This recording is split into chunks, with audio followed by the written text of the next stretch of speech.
up? Another episode of Ripple Effect Podcast. I'm your host, Ricky Varandas. Today we have Ryan Dawson. He's the filmmaker who did the Empire Unmasked. He also did 9/11 and the War by Deception, also Decades of Deception. War by Deception and Decades of Deception are both on YouTube. I think you can check those out for free. And the other one, Empire Unmasked, he's selling for $20, and you can stream it after online. And it's really full of information. I mean, I've watched it.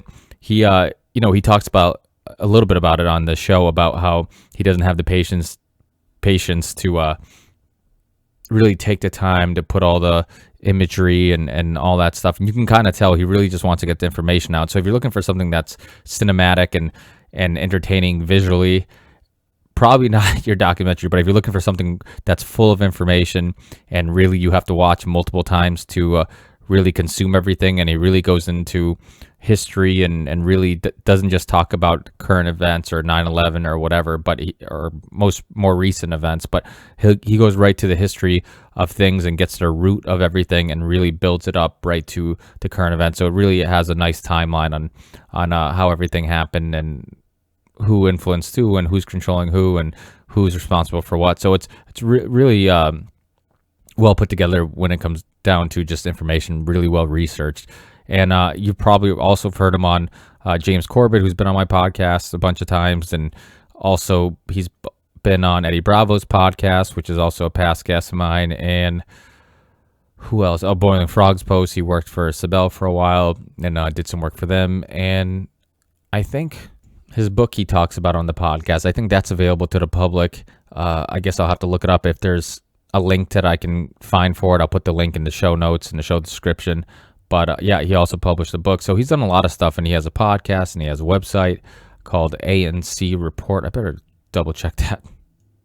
Yeah, I just Googled it, and it is ancreport.com. So definitely check that out. He has documentaries on there. His podcast, all his work is on there. So a great way of just kind of keeping up with all this stuff. And as you can tell with the podcast, after you hear it, he's very knowledgeable, very well researched, and he really knows his shit. And it makes for a really fun show. We talked about everything and anything. I had some notes, mostly, I think almost all about 9/11, because I thought we were going to talk mostly about that. But the cool thing about the show is we get completely off topic. We talk about MMA. We talk about comic books and Marvel Comics. We talk about, he shares some personal stories, which is really cool because he hasn't done that on any other show.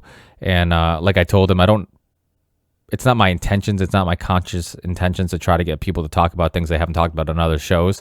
I just suck at doing interviews, but I'm pretty good at having a conversation. I enjoy talking to people, and I enjoy hearing about their experiences and, trying to extract as much knowledge and just interesting stories that we can learn something from, and interesting experiences that we can take something from, and just getting that from people.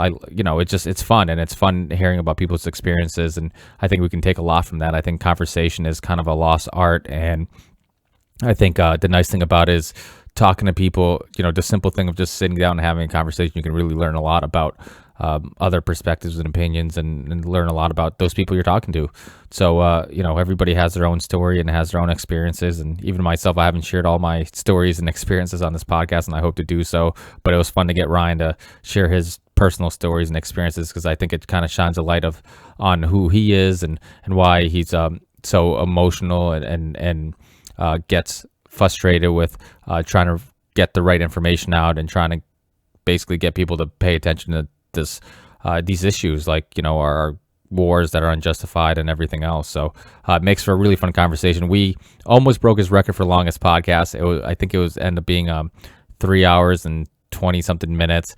I think he was telling me that his longest podcast was 3.5 hours, but for some reason Skype got tired and he couldn't hear me, and then we end up just cutting it short. But all in all, it was an awesome podcast, very fun. So I won't make this intro any longer. Enjoy the show. Also, remember to rate the show, subscribe to us on YouTube. You can find the video versions of all our episodes. So, for example, me and Brian just did audio today, but any guest that calls in using video, you can go on there and you can actually see me and the guests have the conversation. So if you want to see who's talking and whose faces are behind these voices, you can check that out. So and also if you want to support the show, Theory 6 Music Project and all that jazz, you guys know the routine. You hear it about every show, and it's probably the worst part of doing the intros is just having to say that stuff. But it is important to rate the show and share it. And if you support the show by purchasing Theory 6 music, all that money goes to supporting the show. So I think that's it for now, and I'll see you on the next one. Peace.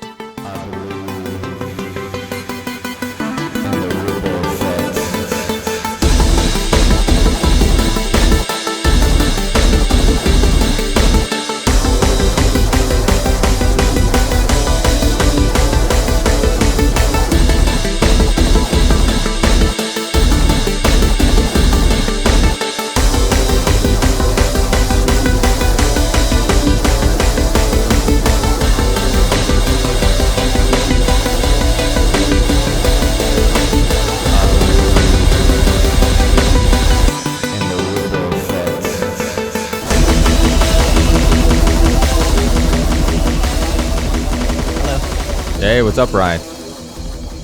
I'm ready to go for this. Yeah, looking forward to it. Yeah, absolutely. Thanks for being with me. I really appreciate it. I'm a huge fan of your work. I've seen you on a bunch of different stuff throughout the years with Boiling Frog Posts and James Corbett and our mutual friend Eddie Bravo. Which another thing I was going to ask you about was how cool was that him bringing up your film on the Joe Rogan podcast? That must have helped quite a bit.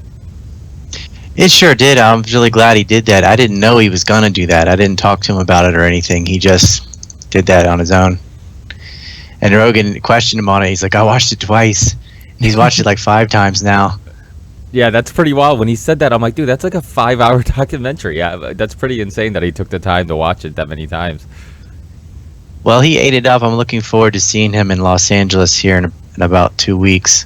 So I'm probably going to roll at his gym, and Rogan might be there for jiu-jitsu, but I'm sure it'll get around to politics, so we'll see. Yeah, I mean, that's the cool thing. That's one thing I love about Eddie Bravo is that he doesn't mind going out of his way to, bring up these topics on such a big platform like Joe Rogan. And don't get me wrong. I mean, I definitely think that sometimes him talking about jumping to certain topics, like he just recently on the Fight Companion, he brought up the vaccines at the end of the podcast and stuff like that, and then it sucks because he doesn't really have any time to really get into any of the topics. So it's easy for some of the other people on the show to like kind of write him off as the conspiracy theorist friend, but it's the cool thing is that he does bring these things up, and we hope that hopefully it at least exposes people enough where they might do their own research on some of these topics. He recently brought up James Corbett on that Fight Companion and his most recent film, How Big Oil Conquered the World, and Eddie wrote to me and got my opinions on that before he said anything about it. He's like, is this legit or shit? I gave him my opinion first, then he went on and promoted it. Oh, that's cool. Yeah, because I told James Corbett about it because I've sent in the past Eddie Bravo some of James Corbett's work because I'm a huge fan of Corbett, and he just always so well researched and stuff, and so it was cool to have him bring it up, and another great film that hopefully got a little bit more hits because of it. And so I mean, that's the thing, like Rogan's a huge platform, and every once in a while he does he's had Michael Rubert in the past on the show and stuff like that, but he needs me on the show. I mean, like Eddie said, he's like, Alex Jones like a purple belt compared to this guy.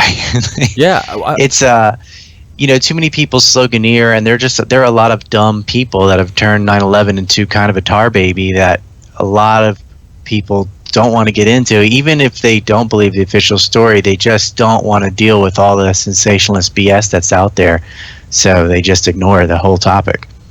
Yeah, there is a lot of that, and I think that what ends up happening is you do get people who talk about hologram planes, and they talk about Tesla technology being used to take down the towers, and you've said this in the past, and I say this all the time on my show. There's too many things that can be proven, and too many historical events that prove genocides and murders and going into or causing conflicts and dictating conflicts for profit or geopolitical strategy.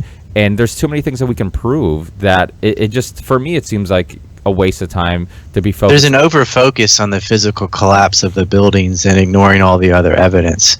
And it's like I said, if someone sets your house on fire, you don't sit there and split hairs about whether or not they use gasoline or kerosene. You want to know who set your house on fire. And there's a big paper trail as to who was involved in 9/11. And 99% of 9/11 films ignore that and focus completely on like how fast the buildings fell and little minutia like that. And well, ignoring people who are arrested and thrown in jail for knocking out the fire prevention systems, or people who were filming the first plane hitting and the money trail. That all gets ignored. And you could almost make a 9/11 soundboard. No building ever fell from fire. Nanothermite, at all the Jonestown talking points. They can't articulate the issue well, and they really don't know the issue very well, and they don't know that they don't know the issue very well. Yeah, that's absolutely true. That's why James Corbett's most recent film on 9/11, the one 9/11 and or Follow the Money 9/11, something along those lines, the title of it. But it was really good because it did focus on those things, the money trails, the inside trading, the companies. It basically just reads the JIS report to people. I mean, all that information has been out forever. Since 2002, it's been available. There's an 800-page document. The infamous 28 pages? Yeah. That blanked out section is from that document. But there's so much that is not redacted in that document that you can pick apart and follow the money through Riggs Bank and the Safari Club from the Saudis and so on. But you have to realize, like, when you're seeing a Saudi trail, what that really means, which is what I broke down in the Empire Unmasked. Yeah, well, you're right. A lot of that information was already, public knowledge. But I think living in 2016 and people's short attention span, I think people do need sometimes a documentary. It's much easier to get people to watch a documentary than it would be. I'm not knocking that at all. I'm just saying how simple it is to do that. You just sit there and read documents to people that they're too lazy to go get, or maybe they don't know exist. And that's the problem. There's been so much put out, so much nonsense about 9/11 thrown out there, that finding James or myself or somebody that has gone through the primary sources and can lay out a narrative for you, it's hard to find that, because if you Google it, there's sort of a 9/11 dragnet out there from Jonestown that just leads you on a path to nowhere, talking about Bavarian death cults or the New World Order or something like that, and people give up on it, basically. The same thing with the Kennedy assassinations. There's a lot of BS about JFK and RFK. And, people saying they blaming it on the Fed and stuff like that. And it's so easy to debunk that. For anyone serious, any intellectual can sit there and debunk those claims easily. And then they throw the baby out with the bathwater. They go, oh, this is the Kennedy theory? Well, debunked. Oh, this is the 9/11 theory? Well, debunked. The obsession with Building 7 and things like that. It doesn't help matters, and I wish those people would shut up and get out of the way, but you have to build a platform, and you're competing with sensationalists, and it's hard because it's clickbait. Alex Jones talks about Ebola going airborne and stuff like that, and it scares people, and they all go and they look at it, and he's telling them Fukushima radiation is coming to California and stuff. And it doesn't matter how many times he lies or is wrong, because he just moves on to the next scary topic and builds that audience. But then when someone tries to find out about 9/11, they get stuck in that kind of Jonestown loose change camp and stuff. I spend more time debunking nonsense from 9/11 Cougar films than I do the nonsense from the government. Yeah, no, I definitely agree with you with Alex Jones. I've had this conversation with many guests in the past, like Lionel from Lionel Media, and certain people who go on his show, and I think that he's done some good in the past because he does spark these conversations. But I tell a lot of my guests, I'm like, I do think he went over the edge where he ends up connecting dots that aren't there, or talking about things that never happen, or say a lot of vague statements, and then people watch him and think that he's the spokesperson for everybody who doesn't believe the official story on a specific event. And I think it does cause more harm than good at the moment. I give him a lot of credit. He was at Waco. There's a lot of initial I guess he blamed Oklahoma City on Iraqis. He's a Christian. He does. People are like, well, I know he's a holy roller and all, but people are like, well, he put me onto this stuff. I'm like, no, he put you on to a path to nowhere. You would have found this stuff anyway if he didn't exist. You would have found it a lot faster, actually. I don't know about that because one of the first documentaries I saw was 9/11 and the Road to Tyranny, and that was one of the ones that kind of really. I mean, again, that was a long. Right, it's one of the first ones you saw, but had he not existed, you would have seen one of the other ones instead. That's what I'm saying. Well, he is in the way. People waste years chasing their tail with Alex Jones. Like almost all of my viewership are former Jonestown. They started there and learned this kooky crap and thought it was stupid, and then they graduated. But like you would have been able to pop 9/11 in Google, and if all that Jonestown stuff was removed, and he had not acted as a springboard for Loose Chains and Fetzer and all these idiots, you would have gone right to me or Corbett or something immediately. But that crap's in the way. Yeah, but even Corbett at the time didn't have quite the platform. I think what helped people find out. But he didn't even get into this stuff till like 2006. But I was there from the very beginning. I think how people ran into his stuff was because he did end up building this platform, and he went on Jonestown. James was on with Alex Jones. He used to completely believe in Illuminati and all that stuff, but he grew up, and but it did give him exposure.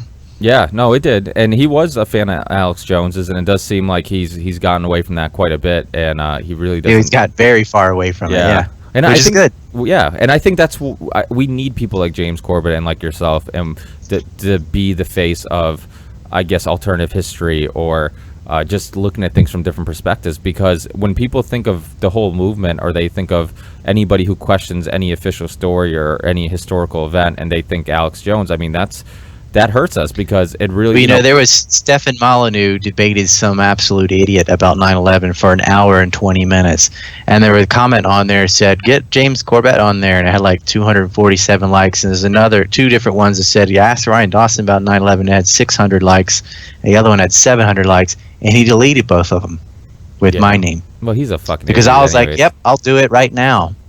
And he's not interested in having that. He debated flat earthers and then some 9/11 kook that brought in the Judy Woods stuff and all. It was just complete nonsense. Yeah, and he has a really good time doing a victory dance, knocking down a straw man and taking apart some absolute moron.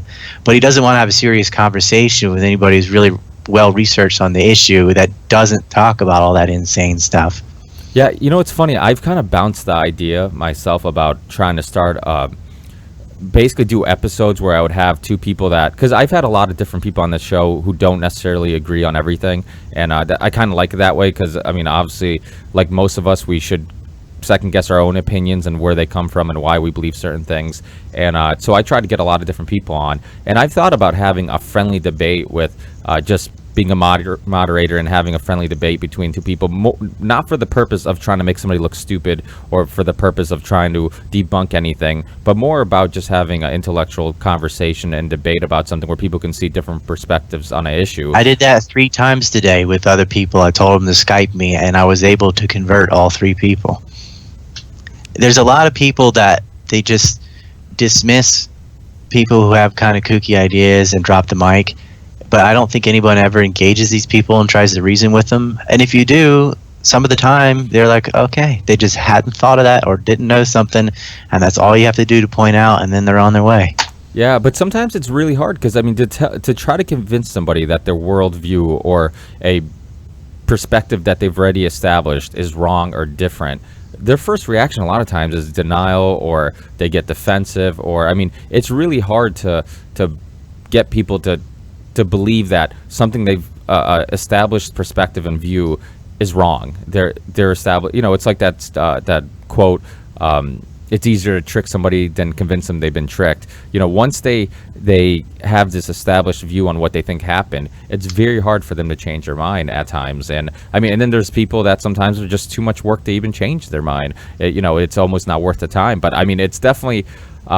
It's definitely good when you do engage in some of these people, because some of these people you can't. I mean, I've had friends of mine where I've had long discussions and I'm just like, dude, I just spent an hour having this debate with somebody, and you get worked up, or you get you end up getting this big conversation. You feel like, holy shit, I didn't accomplish anything, and I just spent an hour. I'm never going to change his mind. And then next thing you know, next time you talk to him, he's kind of pondered on some of the ideas you've thrown at him, and you're starting to slowly change their worldview. So I think it is good to be able to engage. I think people like Stefan and I think Rogan, and they do need somebody like you or Corbett or somebody who's really knowledgeable in these topics to have a friendly conversation. I think people who are open-minded enough, if they can talk to someone rational about this, it would be very easy for me to talk to Rogan or even Stefan.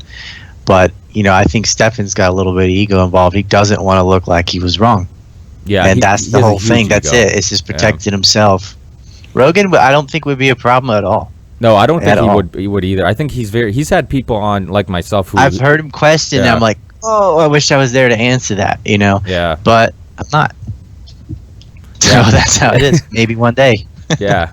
Yeah, hey, keep working on Eddie Bravo. Maybe he'll get you on there one of these days. I know you live in Japan, so you're not in Cali often, but it would be awesome to get somebody. I've been waiting to one day refresh my my Rogan podcast or see one of his tweets and hear him have somebody on like yourself or Corbett or something. It would be explosive if I got to talk about 9/11 with Joe Rogan. Yeah, that would be. It would be a huge thing. Yeah, because I think it's a huge platform, and again, it's this idea that you can have somebody who, because I've thought about, I'm like, well, how come he hasn't had Alex Jones on his show? I'm like, at least that would spark some conversation to put in. I'm like, you know what, that might do more harm than good too, because even though he might bring up some of these topics, it's just going to be in the wrong manner, and it's going to be just over and beyond, and it might turn people off even more because people aren't dumb, and they're going to see him just say things that are kooky and whatnot. And I want to believe, because Rogan seems like a real legit guy, and I love Eddie, and I want to believe when they say that Alex is a real good guy and that he really means what he says. I want to believe that, and that gives me a little bit of faith that maybe he's just overly passionate, and maybe because he's seen so much, he's done so much research that it's thrown him over the edge where now he just believes everything is bullshit. I talked to Eddie. I showed him how Alex's view on Sarah Palin, a few years ago versus now, and how he completely 180'd, and he was pretty shocked by it. I've been exposing Alex on Israel, and when they see that, they're like, oh, he's not as good as we thought he was. He's a bit of a charlatan, which is what I said from the start. But I'm like, hey, if somebody's your friend, they don't push on it too much. But I just go, here he is again doing this. Here he is again doing that. Look at all the stuff he's been wrong about, and never retracts. It's okay to be wrong, but it's not okay to be wrong and then just ignore that you were wrong and never correcting yourself. Over and over again, he talked about Executive Order 1111-0 with Kennedy. I'm like, if you go read that, all it does is limit the issuance of silver certificates. It does not do what you're claiming, and it had nothing to do with why he was shot with John Kennedy. But just after, Bill Still and I did a video and exposed that whole thing and showed the primary sources and records. It's done. That debate is over. But what they do is just ignore it. Rather than acknowledging that and being wrong, they continue to say that. And it dead ends people because they think they've solved something that they haven't. It's very detrimental. I don't like the guy at all. Yeah. He might be fun. I know he smokes pot and gets high with people or whatever, and he'd be fun to hang out with or something, but I don't care because he's been so damaging with 9/11 and Gaza and the Iraq War and a zillion other things. He is the Captain Kooktard. Yeah, and I think some of the problem too is his religious views. I think that he ends up, anybody who shares the same religious views ends up getting a pass on a lot of things, and I think that that's a problem. And I don't have any problem with people being religious. I was raised a Catholic. I'm Portuguese and raised Catholic, and I end up becoming an atheist, and as I learn more and question things. I do question someone's ability to think critically if they're an adult and they're still religious. That's just me. Yeah, no, I understand that, but I have Muslim friends, I have Christian friends, and it does seem like a lot of friends of mine, they're very open-minded with so many different topics we talk about, but it's like sometimes religion's the one thing that they don't need any real evidence to go along with. Obviously it's based on faith, and and I wonder how much of it is more just because of the comfort of. It is scary thinking that possibly when you die, nothing happens and that's it, and I think that there is some comfort when a loved one passes away to think that they're looking over you or well, it's not a intelligence thing, it's a psychological thing. Yeah, absolutely. The fact that different regions of the world have different faiths means it's passed on by parents. It's not like they looked at them all and reasoned it out that way or something. Oh yeah, absolutely, absolutely. And a lot of the stories have been told over and over again. You know, it's the son of God dies, resurrects. You know, after. But myths are useful. Yeah, well, that's. I mean, even if that's they're my not point. true. Yeah, yeah. I think that's my point. I think a lot of them use it for a moral compass. They use it for. It gives them maybe some guidelines, and even maybe it's not that they can't look into it and realize it's bullshit, but maybe they think, okay, I have some benefit in believing in this. It's been useful in my life. It's given me some type of I guess. I've gotten a moral compass or drawn from it, at least when I was younger, from like Superman. But the difference is I knew it was fiction. Yeah, well, that's true too. I was a big comic book fan growing up, and you kind of do learn the good and bad and stuff like that. So yeah, there's a little bit of that. Yeah, definitely. But yeah, it's crazy. I'm not waiting for him to greet me when I die, though. Yeah, have you seen Deadpool yet? It's not out in Japan until June. Oh, really? And I don't want to know anything about it. Okay, I won't tell you anything about it. I think I can see it, and I think it'll still be in theaters in March when I get to DC. I'm going to the Stop APAC conference. It's awesome. Nice. And Lawrence Wilkerson's going to be there. He was in War by Deception and the Empire Unmasked. Justin Raimondo is going to be there, one of my favorite writers from antiwar.com. Yeah, Jim Loeb's going to be there. He's been writing about the neocons since the 70s. You're talking about Colonel Lawrence Wilkerson? Yeah.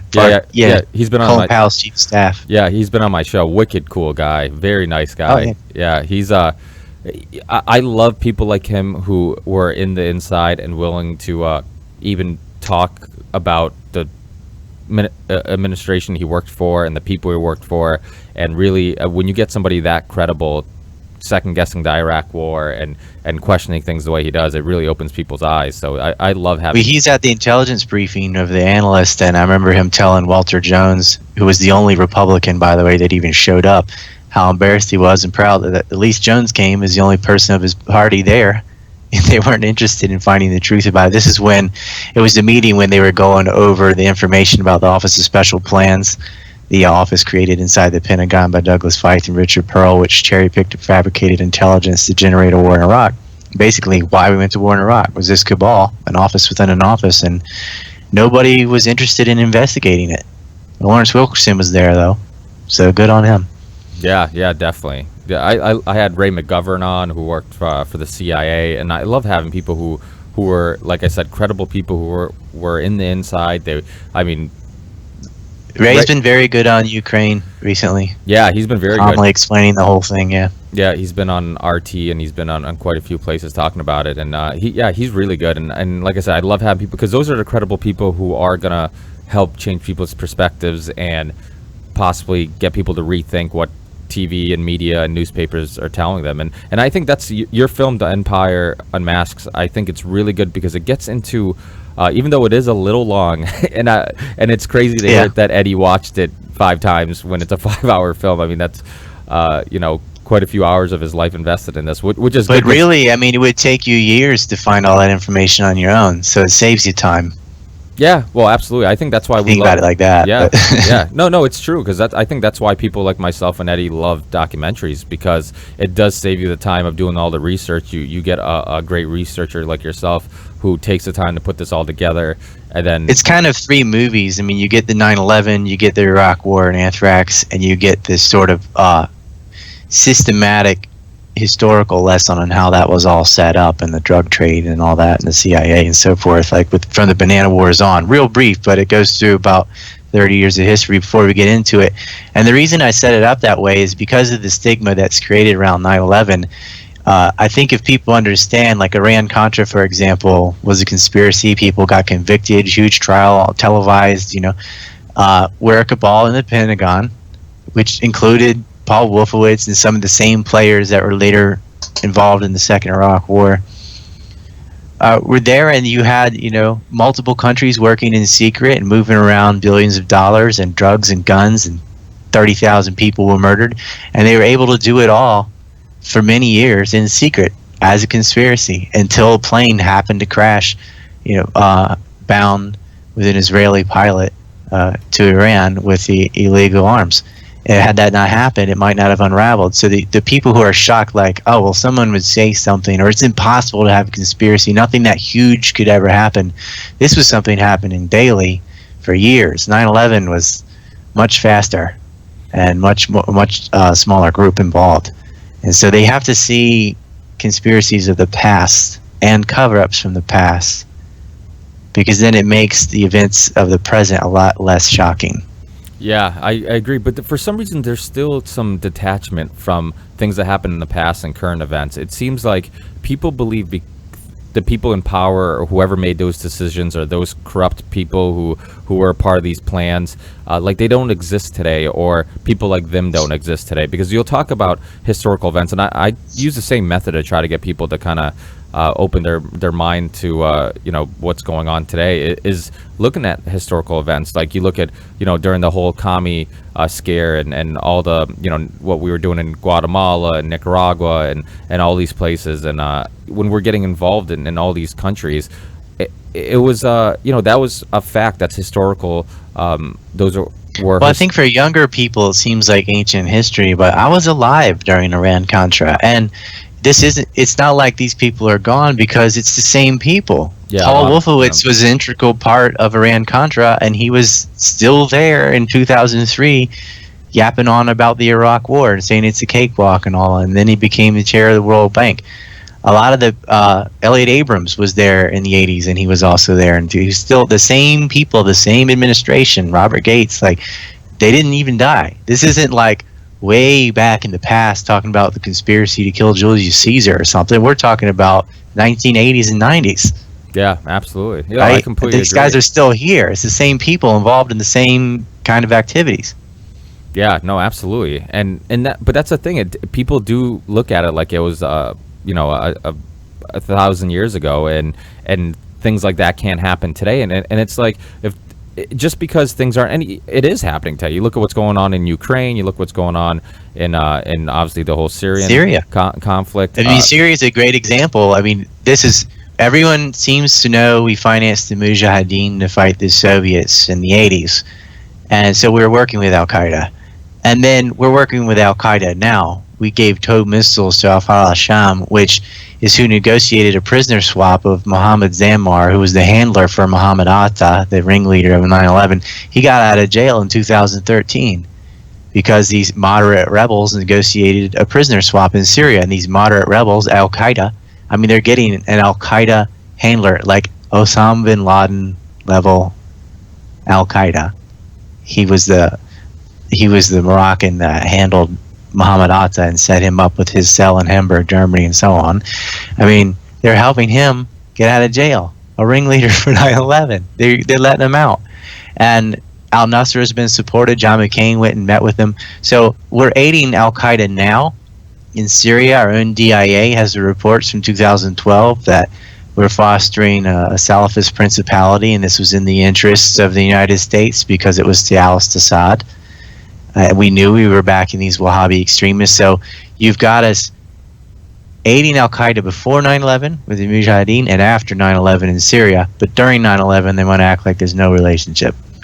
Yeah, it's crazy. And to bring it back to 9/11, I mean, the fact that during the Afghan war with the Soviets and bin Laden, I mean, weren't we funneling money through the ISI in Pakistan to I think us and the Saudis, right? We're funneling money through Pakistan to bin Laden, and then you look at it, Well, it's important to know how that money was funneled through, because BCCI was the bank that was set up by Prince Turki from Saudi Arabia, who is one of the co-founders of the Safari Club, the CIA within the CIA, as the institution that laundered that money that went to the Mujahideen.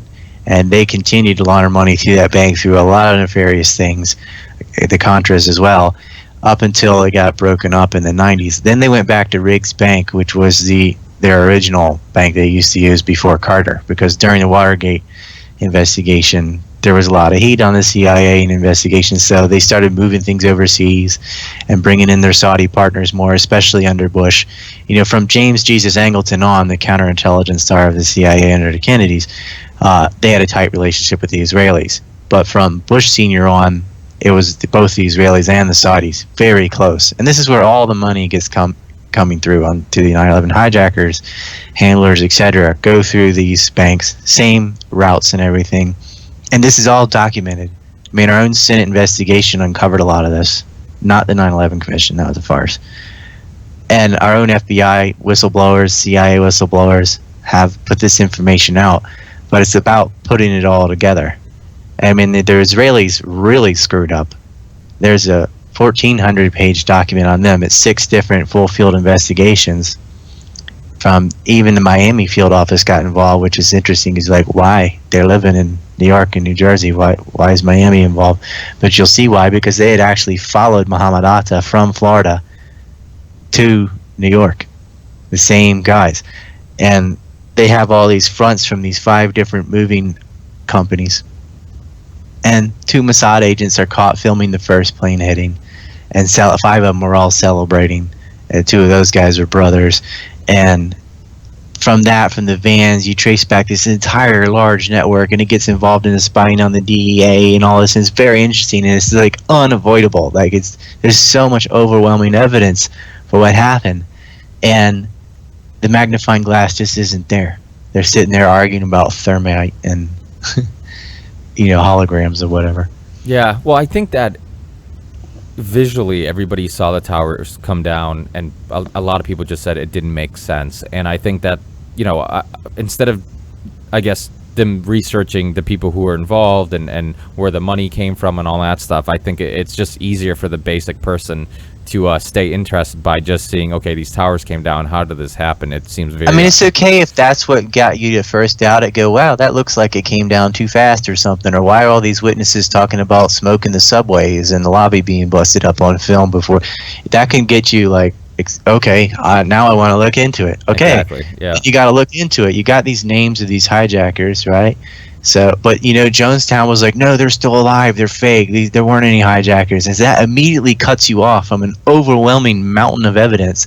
When you think that all that was fake, then you quit looking at it. And this is what he is. He's damage control.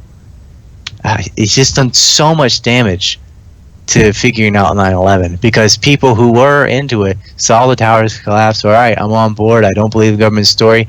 And then he controlled their path to focus completely on the collapses of the building, which tells you what didn't happen and doesn't tell you what did happen at all, and avoiding the paper trail from the hijackers and Al-Qaeda. He's like, oh, there ain't no Al-Qaeda. Yes, there is, but it's not wholly separate from the CIA. Yeah, and the Carlisle group was in weren't they meeting? Was it that morning with the Bush family and or Bush Senior and Bin Laden family?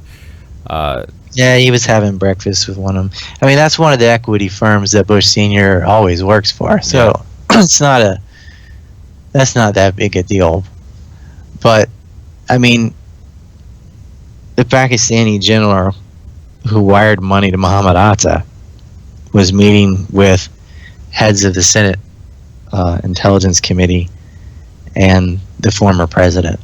Yeah, that is significant. Yeah, and he flew out like 3 days later, and yeah, I mean it's the whole thing's insanity because they're all Saudis, and one thing you get into in your documentaries, which is really important, is the purpose for all this. I mean, we end up going to Iraq, we end up going to. They're not all Saudis. You had one pilot from Lebanon.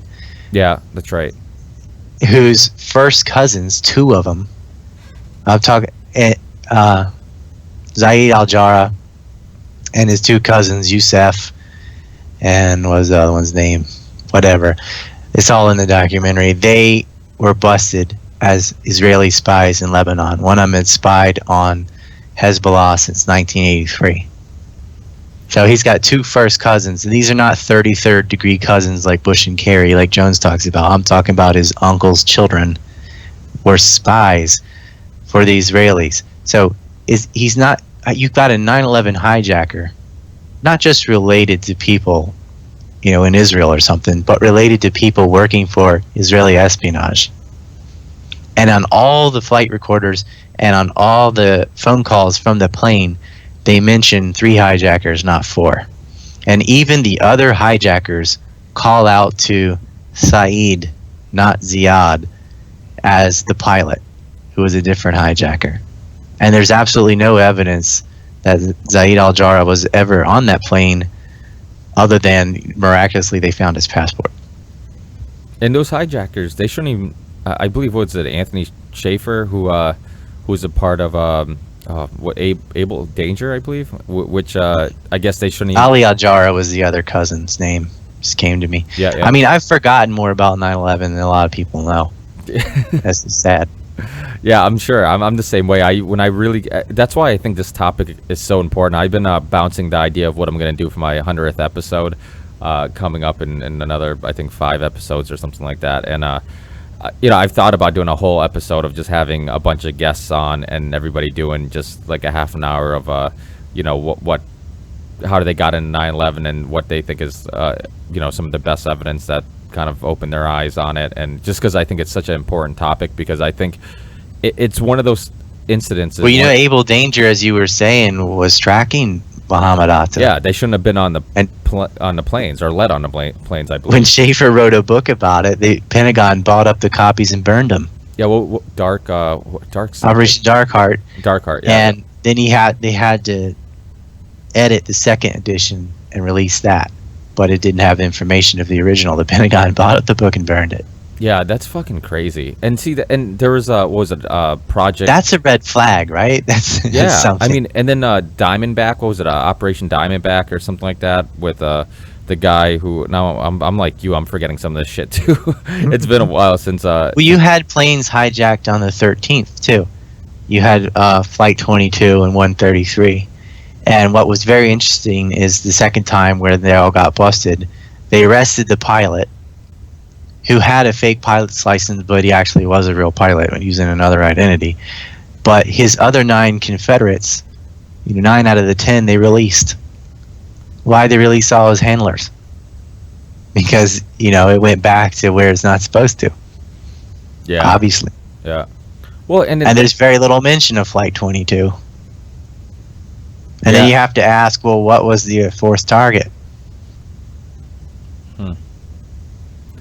Yeah, absolutely. I mean, I think it's, but the one thing I do disagree with you on a little bit is even though loose change obviously jumped to a lot of conclusions, I think a lot of people who are initial researchers, I think if people's intentions are pure, if people truly believe certain things because they whatever YouTube, because they're dumb, but maybe then why wouldn't they allow debate on it then? Well, that's once you're definitely wrong, then you should come out and say, okay, I'm wrong about the Pentagon. It turns out there are engines there. It didn't evaporate. There is a giant hole on the bottom floor, and so on. They have the platform to do that and go, you know what, we're wrong. We only showed you pictures of the second floor, and somehow every single picture of the first floor we avoided by magic. I don't think they did it by magic. I think they did it on purpose. The well poisoners.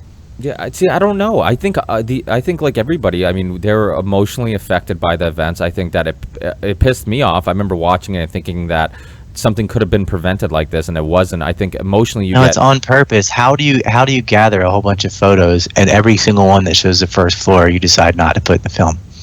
Well, because they want to create this image of like a tunnel going through and this propaganda about a missile. Yeah, but they're acting like, it can't evaporate, but it didn't, and it was very easy to determine that. But you can make that debate with almost any documentary. People will be like, well, why did you leave this out, or why did you only show these? And maybe there was... No, you can't, because this is like avoiding, like, it's a real simple thing. There's something impacted into this wall. Take a picture of the wall. To cherry pick your pictures so that there's water spraying underneath or trucks parked in a certain way, just to angle so that you never show this 90-foot hole, has to be on purpose. No, but I'm not saying it's not on purpose. What I'm saying is, what I was getting to was, in certain documentaries, there absolutely been times where you're like, okay, they're obviously on purpose leaving certain information out because they're trying to sell you a perspective, or but the information might be, their intentions might be good. Their intentions might be, okay, I want to just really get people to believe that the official story is bullshit. So I'm going to maybe be a little picky with my evidence and not show stuff that might disagree with that, but the intentions are to get people to second guess. I mean, you see that with documentaries all the time. But why make up a story about a missile? I mean, Well, there's no motive or evidence for it. All it no does evidence, is make thinking people say no. But there's no evidence All with the the Pentagon evidence at is all. for an airplane. Yeah, there is. There's the pieces of the plane still in there. They DNA tested all the bodies and found them except for the baby, and they couldn't match the 5 hijackers because they didn't know they were yet. They knew that 2 of them were brothers, which was true. So they have DNA from every single person who was on that plane. All those people died, so they didn't just disappear. You've got 144 witnesses seeing it happen. Everyone saw the plane go to the Pentagon. No one sees it fly away from the Pentagon. The physical evidence matches. There's broken landing gear outside the C ring. It's just like overwhelming if you look at it. But if your information is filtered and given to you by a film like Loose Chains, you assume, oh, there's no evidence. This is just the best they could do. And it's not true. They intentionally lied to you. Well, who did the DNA test, and who gave you that information? Like, where are you getting that information from? The DNA test went to the hospital there in D.C. What is it called? It's real famous. And where did you find this information on the DNA test? I mean, this is back in 2001. I can pull it up for you if you want. I mean, all you have to do is look it up. No, I believe you. I'm just wondering because I haven't run into there. it. You have to have you have several pathologists and medical examiners all involved in this. I mean, you'd have to they actually want to say that, oh, those photos of engines and stuff are fake, or that people planted plane parts in there. You got to get all the EMTs, all the firemen, all the police, all the employees at the Pentagon, medics, etc., to all go along with it, or a plane hit the building, problem solved. Well, regardless, if a plane... You have to kill all the people on the plane, too. Because you can't risk any of them being alive and later saying, yeah, well, I mean, the fact that they're alive, I mean, plane didn't hit, right? You'd have to hide them for the rest of their life or kill them. Yeah, well, I can't. It gets dumber and dumber as you go. Well, I can't speculate on what happened on the plane because obviously I don't have any information on that. I just know I've seen pictures from the first floor. I've seen, because I've heard you talk about that in the past on Eddie Bravo radio, and I looked at them. I mean, it's still, to me personally, it still doesn't look like a big hole. There's video at the end of Empire Unmasked of the firemen spraying the hoses on the C-ring and the whole thing full of water, and you can see the daylight through this giant gaping hole where the plane went through. There's pictures of dead bodies and stuff. If you want to look up Pentagon debris in Google, you can see it. I mean, there are turbine engines from the plane there. Just people don't look at it. They don't try and falsify information, and that's the problem with 9/11 is they hear something and they use confirmation bias. They don't doubt it and go, no, I don't think it could evaporate. I think there must have been debris. So if you look up Pentagon debris, you'll see a lot of pieces of plane. It takes 5 seconds, but they never did it. Yeah, I mean, I'll definitely have Google Pentagon hole and see that too. Yeah, I'm looking at it. Takes about 6 seconds. Yeah, there's pieces of plane. It did run into a building, so it did blow up. But, you know, the tires and engine and the steel parts mostly are still there. Yeah, none of these pictures. I mean, there's some pictures that look like something, but I mean, again, I don't know where these pictures are taken, and I don't know. There's no real far pictures that show the Pentagon. I mean, it's like close-up pictures of. There are pictures. I mean, yeah, I'll look. I mean, regardless, I guess it's kind of a pointless debate, anyways. I mean, and that's the thing. This is where this debate ends up getting kind of ridiculous because people... It alienates people from the Pentagon and insiders because they start to think, oh, 9/11 truth, and it says a missile at the Pentagon, and they know that isn't true, and they drop it from there, and that's it. They don't look at it anymore. And you look stupid. I mean, when you say crazy stuff, like conspiracy already has a stigma, right? People are like, oh, you think Elvis is alive or something like that? And when you say... I think a missile hit, and like, where's your evidence for that? They don't have any. Their evidence is supposedly lack of evidence for a plane, but that's because they don't know about evidence for the plane, and there is evidence for the plane, and it doesn't take very long to find that. And so people go, well, that's the end of that, and they don't want to listen to 9/11 anymore.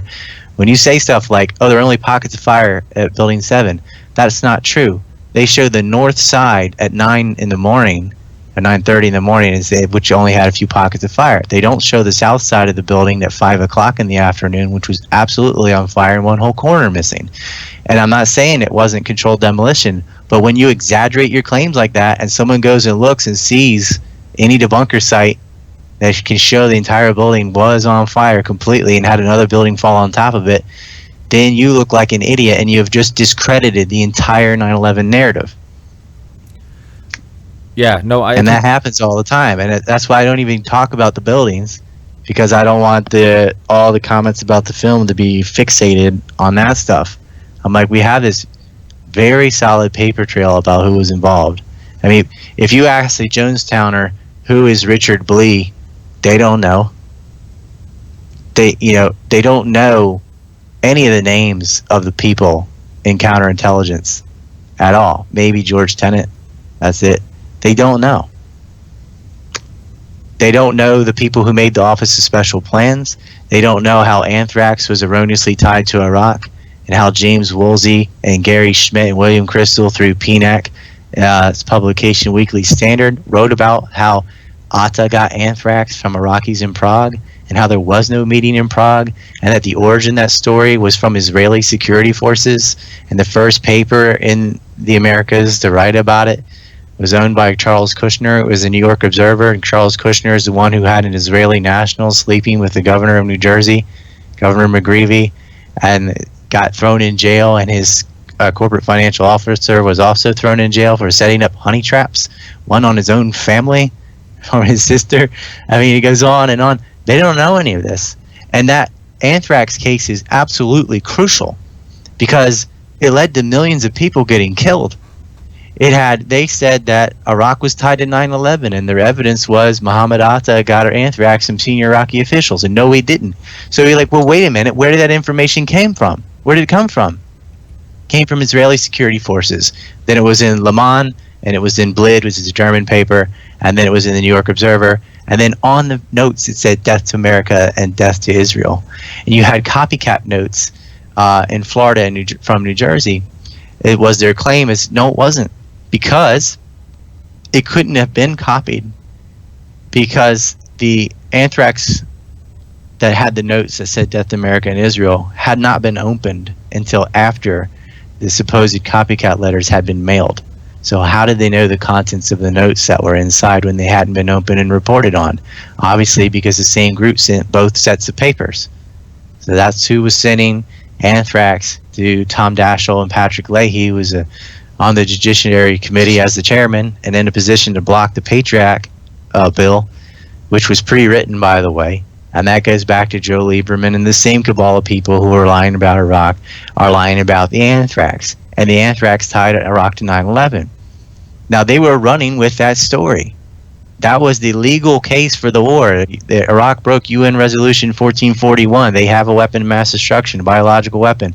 It's in Mobile Trucks, which Judith Miller wrote about in the New York Times when she was dating Louis Leibowitz, or Louis Libby, who's involved in the Plame affair, which completely destroyed our ability and capacity to track the proliferation of nuclear weapons, because it exposed Brewster Jennings and associates as a front for the CIA with Valerie Plame, which means every agent working for them was now exposed, and they could no longer track the nuclear weapons, which gave them the wiggle room to lie about nuclear weapons in Iraq and Iran. And that leads to the near forgeries, where you had an obsolete foreign minister in Niger signing documents when he wasn't even there anymore. So the CIA flagged that as false right away, but the Office of Special Plans stovepiped that to the Bush administration, and they ran this story anyway. And he got up there in the State of Union address and a speech in Ohio after that, where he said Saddam is trying to acquire yellowcake uranium from Africa. That's just oxidized uranium. That's what yellowcake is. And he was not. And these aren't mistakes. They're conscious lies. And when you see what's the purpose of 9/11, it led to these wars in Afghanistan and Iraq. So if you start tracing back the lies about Afghanistan and Iraq to the same people, and the same people lying about anthrax, and the same people whose intelligence agency is caught all over 9/11, you can start to figure out 9/11. But if those same people are from foreign country A that Alex Jones never wants to talk about, even when they're ethnically cleansing Gaza, and so he'll just tell you Al-Qaeda is not real and hijackers are still alive and all these ridiculous tales. And so you end up just chasing your tail and arguing about the Pentagon and missiles and stuff, which is so stupid, and never seeing the very clear evidence of an intelligence operation jointly done, conducted between Israel and the United States, just like Iran-Contra. It's called Iran-Contra. It should be called Israeli-Contra, because it was Israel and the United States that cooked up that plan, and implemented that plan. Yeah, and I agree with you. I think that one thing that your documentary does really well is kind of focus on, like you said, it doesn't really focus at all really on the planes crashing or how the buildings fell. And even though I think one of your films, I think 9/11 and the War by Deception gets into that a little bit, how Tower 7 Yeah, fell. I did, but it's like it's a tar baby. I Yeah. didn't want to get stuck talking about that at the Q&A, so I just left it out. I'm like, look, it's not even necessary. I can prove what happened on 9/11 without talking about the buildings at all. Yeah, yeah. I think definitely, you look at architects and engineers, I think, it does, Building 7, the reason why I think it's a compelling, I guess, first topic to get into for new people into 9/11 research is because I think it's something visually you can show somebody in a matter of seconds. It's something that... Yeah, that's fair. I mean, there are some people who are so basic, they don't even know there was another building that went down, right? So it's okay to start there. But it's not where they start. It's where they start and stop. They talk that, and that's it. They don't go on from there, right? Yeah. So, like, that's their thing, and that's it. That's all they got. I'm like, okay, who blew it up? How'd they do it? What? I don't know. And so I'm like, well, I have a lot of work on that, how things were done. We had people arrested. I have the district attorney from New York. I got copies from her, the documents, where Sergei Denko and Connell were indicted for the people they hired to falsely acquiring license for piping and plumbing and fire prevention, and the cell that was caught in Tennessee, and Catherine Smith's murder, and yada yada. I have all that, and it's all explained. But the typical 9/11 truther that has only had the Jonestown path, they don't know who the hell you're talking about. When you start talking about these people, who was arrested? What do you mean they were working on the elevators in the World Trade Center? What do you mean somebody got caught with a pass on September 5th and was in the basement with a crew illegally, got indicted and thrown in jail? Like, they don't know that even happened. Well, I think and a it lot makes of it real simple. I think a lot of it too has to do with the fact that the topics that Alex Jones focuses on are ones that are easy for somebody to consume in our busy lifestyle. I mean, I don't know how the way of life is in Japan, but obviously, as you know, in America, especially in the East Coast where I am, people are really fucking busy, and we're thrown into debt at a young age, and then you're constantly trying to work your way out of it. You come out of college, you're in debt. You buy a home, you're in debt, and it's just yeah. But Alex gets into complicated topics. It's just a whole bunch of nonsense. It doesn't take any more mental prowess to process the information. He just goes into La La Land about Germanic death cults and stuff like that, and it's silly. I mean, if you want a simple piece of information to throw at somebody, say, hey, look, our own FBI in documents that are available and they're online right now, and you can have them, you can get copies of them. I got them all on ANC report. Our own FBI has people who arrested who were filming the first plane headed and suspected of being involved in it. And one of these individuals, Omar Mamari, stated that he was told, as these people were celebrating on the roof of Urban Moving Systems and taking pictures of the towers burning, that to come up and bring his camera because they're about to take down the second tower, showing that they knew when the second tower was getting ready to fall. And then their cell phone records match that. You have all the calls going out at 9:55, tower falls at 9:58. These are cell phones confiscated in the van when they were arrested. You can trace back exactly when they were calling and who they were calling, redacted or not. The fact that they all simultaneously make calls minutes before it collapses, and you have witnessed, written testimony of him saying they're getting ready to take down the second tower. Now, this guy, the only reason he was involved with these Israelis is because he had been in the army with Sivan Kursberg and he recognized them. And so he'd been at the moving company only a couple weeks. The only reason he was involved with these guys. He broke down and cried in jail and, confessed to the police. And he had thought that the authorities had taken down the tower, because when they said they're about to take down the tower, he thought the authorities in New York took it down on purpose so that it wouldn't fall over timber style on top of other buildings or something. And when he saw that night on the TV that fire was the explanation, and yet he knew his crew, which was so happy to see this event happen and documenting the entire thing, had told him that they are about to take down the second tower, he realized who they actually meant and how they had foreknowledge. And this is all documented by our own cops and our own FBI. Yeah, I mean, it's not a mystery. I mean, people forget there's even video of the media talking about vans that were stopped that had explosives on, in them. I mean, Yeah, Pat Dawson and Rick Sanchez both talked about police finding explosive devices in a van in the World Trade Center 6. Yeah, yeah, and I mean, it's pretty insane. Even the part that the World Trade Center 7, the fact that they reported it falling, BBC did, and I forget what other news also did that. CNN and Fox both jumped the gun. Yeah, before it fell. I mean, that's pretty insane. When you look at just, I mean, and CNN's the best one though, because they're saying it fell, and then it falls on camera shortly afterwards. Yeah, that's BBC at least cut their feed before it fell, and then said they had technical difficulties. But CNN actually had it, and they're like, oh, there it goes. Yeah, that's right. Because BBC, you're right. I do remember that. BBC, she was talking, she was reporting that it fell, and then it was in the background while she was saying this, and then they lost the feed, and I'm guessing it fell shortly after that. But I mean, I disagree with you. They had like a 20-minute gap. I mean, theirs was really bad. The thing is, I don't think that was Gene Stanley. I don't think people, it's hard to call people stupid or dumb for believing some of this stuff, because I do tend to believe that people. No, I don't think the people are dumb for believing it. I think the people telling them that stuff are wicked for constantly pushing this stupid narrative when they do know better. Yeah, it's not the fault of the busy American for not. That's what I'm saying. Uncovering 9/11. I mean, that's a pretty high standard to hold people to. But when you do tell them that, and they still cling to their previous beliefs out of ego and not wanting to be wrong, wherever, then it's fair to call them stupid. Yeah, no, I agree, because I do think that, for example, I mean, I've done quite a few research, and I've done podcasts, and I've watched many documentaries on these topics, and even when I hear you talk, sometimes I have a hard time recalling the name, who is that name that you just mentioned, and it's hard to keep up with this stuff, and not everybody has the talent like you or Corbett to recall all these names and remember them and know the links between all of them. And I think the average person with, like I said, the busy life and busy schedule has a hard time keeping up with this. And that's why when you hear a lot of conversation about, how the towers fell or stuff that's just easier to digest, I think that's kind of the default topics, because it is easier to just spark a conversation with people about that type of stuff, because everybody just saw it, compared to bringing up all the names and people who made money off it, the inside trading, because I think you bring that stuff up. I think it's okay to start there, but you can't start and stop.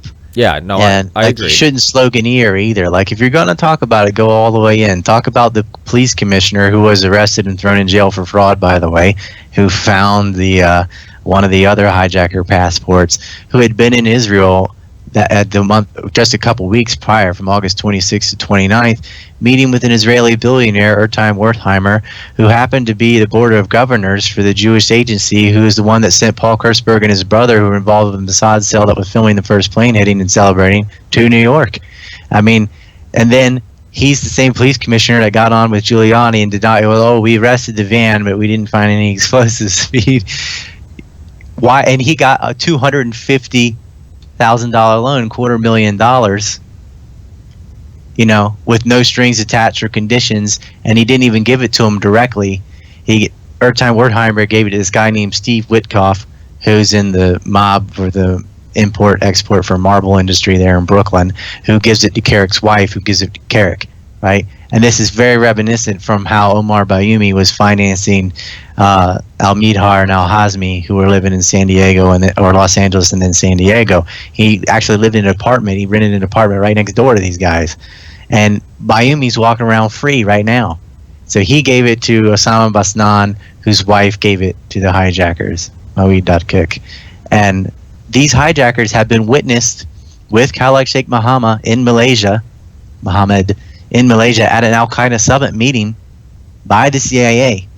And they knew they were in the United States.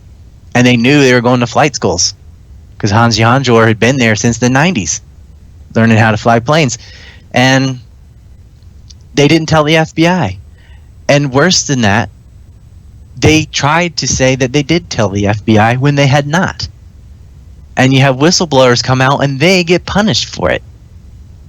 So the CIA, I mean, concrete is known Al Qaeda, and like Al Qaeda is on the, these have characters on Interpol's most wanted list, right? Osama bin Laden had already bombed embassies in Africa. They're enemies. And Khalid Sheikh Mohammed, the blind sheikh, and we know this from cables for that Bradley Manning leaked. We know that they knew that these two hijackers, one of them who had been involved in the USS Cole bombing as well, had met with the mastermind of 9/11, and then were living in the United States and being funded by a Saudi GID agent through all these intermediaries, and they were cashing their checks through Riggs Bank, which is the CIA's bank. It's just, it frustrates me to no end to have all this evidence and story, and you can't get your foot in the door because people think they know it all and seen it all in 9/11 because Building 7 fell too fast. And I just want to say, man, there's so much more than that. And please let me have the time. Just watch these films. I mean, I'm not a movie person. I'm a history person. But I learned how to make movies the best I could with the equipment I had to convey this message. Because I'm like, all right, I get it. You don't have time to read. You can't hunt down all these books. You can't look up primary sources. Because that's what a historian does. The same skill set you would do for that, you could use for this. Fine. But this is a movie. Can you sit down and watch a movie? You don't even have to watch it all at once. And I made shorter versions, longer versions, all that. And it's been very effective. War by Deception was seen by over 1 million people. But it could have been seen by 10 million people. But Alex Jones, man, he is the problem with 9/11. He's the gatekeeper among all gatekeepers. Yeah. And his deceptions are much more poisonous because, like David Icke talking about aliens or Judy Wood talking about holograms, it's so far out in left field or whatever the expression is that, most people go, whatever.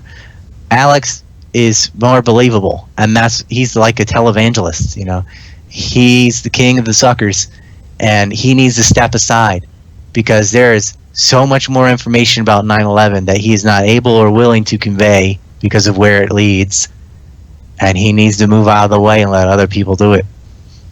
Yeah, but you cannot call his show and mention War by Deception or my name. They censor it because they're not about the truth; they're about themselves.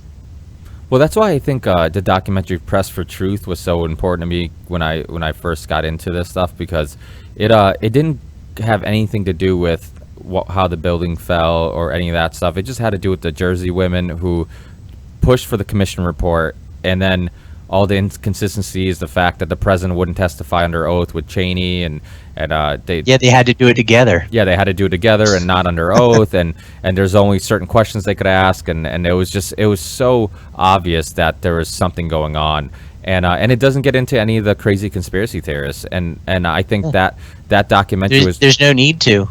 Yeah. There's no need to get into speculation or conspiracy theory. All you have to do is show all the primary documents and be like, look, this is what happened. This is history. Yeah, it was obvious. And it's conspiracy in the sense that, people are illegally trying to do something in secret. But it's not like, oh, they just did that. It's not speculation. It's based on very affirmative evidence from very credible sources, most of which are in our own government. They're not all evil or all in on it. They did come out, like there are whistleblowers. People did come out with information, but who are they supposed to tell? The media? I mean, the mass media won't even cover the occupation of Palestine, which has been going on for 45 years. Yeah. They still call settlements Jewish neighborhoods, Yeah, They haven't covered the DIA document. They all said Assad gassed people with sarin gas when it was the third attack and only killed Alawites. It was clearly by these ISIS rebel types. The mass media is just the media wing of the Pentagon, basically, because all their sponsorships are from big pharma and aerospace, and the Pentagon is the biggest welfare queen on the planet.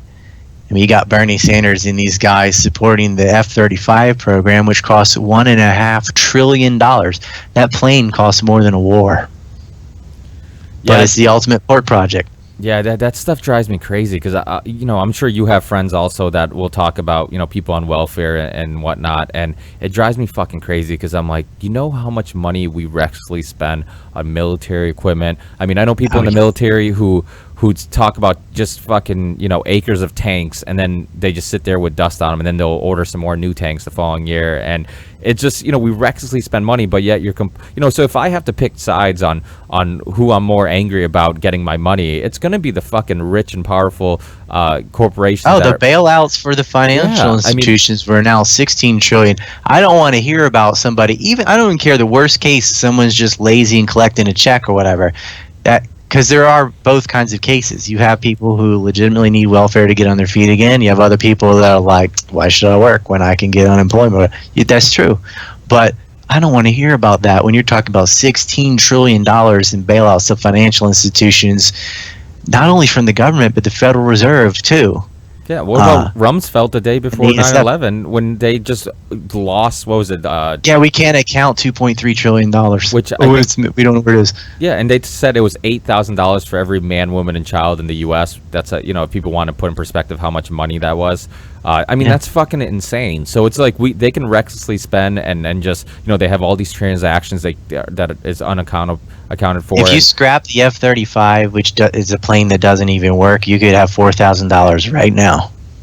Yeah. Imagine that spending. People would go shopping if they suddenly had $4,000. Do you think, I tend to believe that it seems like they spark these debates between, the middle class and people, who are using these social programs. A lot of this debate gets us focused on being mad at each other instead of being mad on who really we should be, are focusing on who really is to blame for our issues. Do you think that that's a conscious decision, that it seems like these debates are sparked because they want to have just everybody at the bottom of the pyramid just fighting and not focusing on the ones who are really pulling the strings and really profiting from this? Maybe, but I don't think it's that sinister. I think it's just that, you don't see the Pentagon or Lockheed Martin, but you see people in your own town who aren't working and collecting checks, Yeah.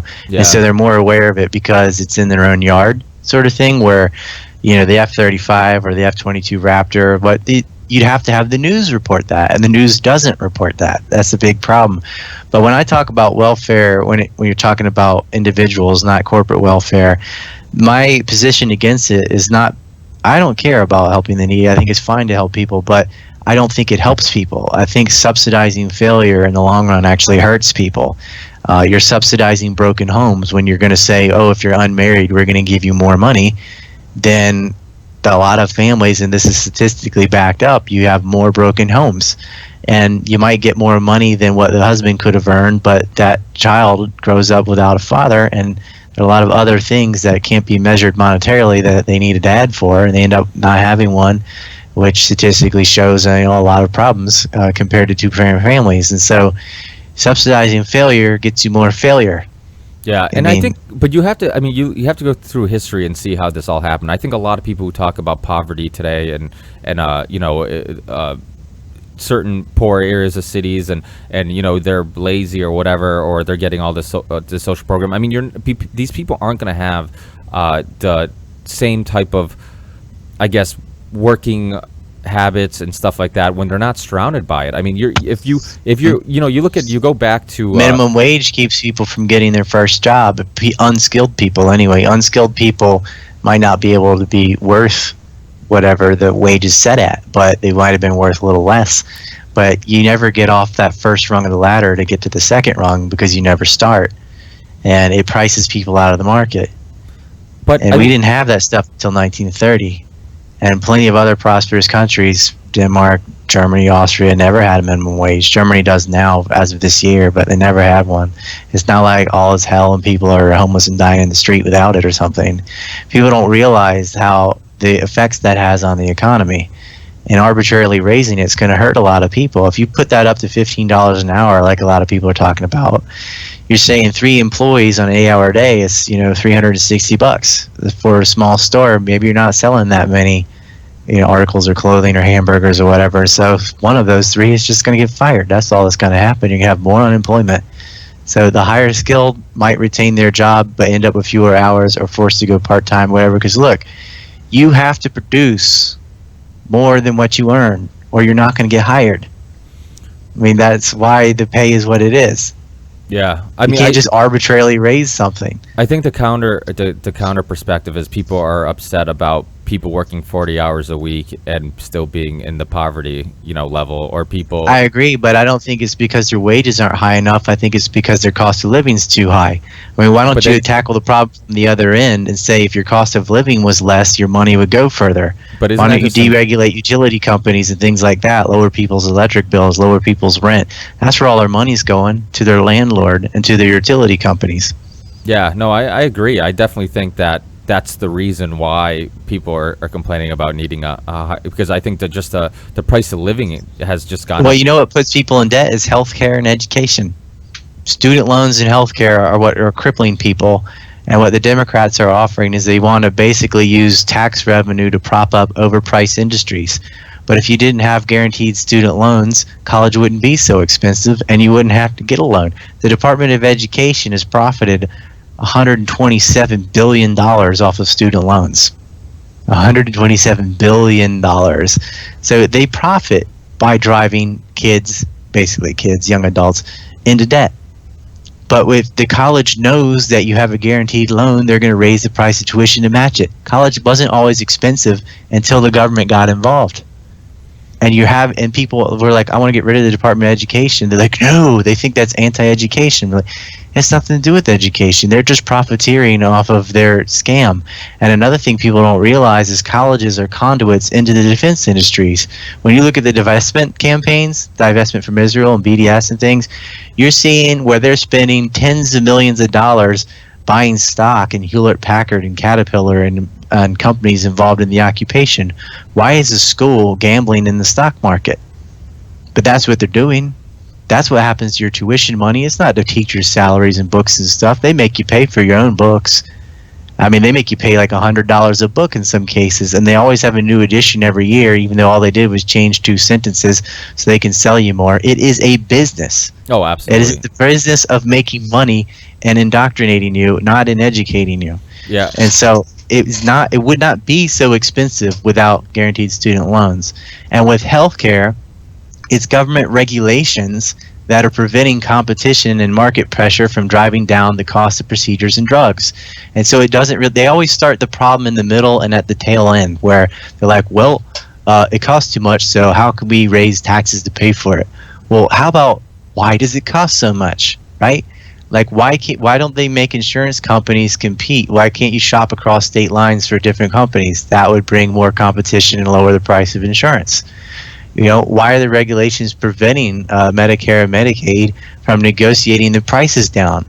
They have no incentive to, because it's the government's money. And so even though it's tax money, so technically it's free, it's not free because it drives up the price for everybody that doesn't qualify for Medicaid.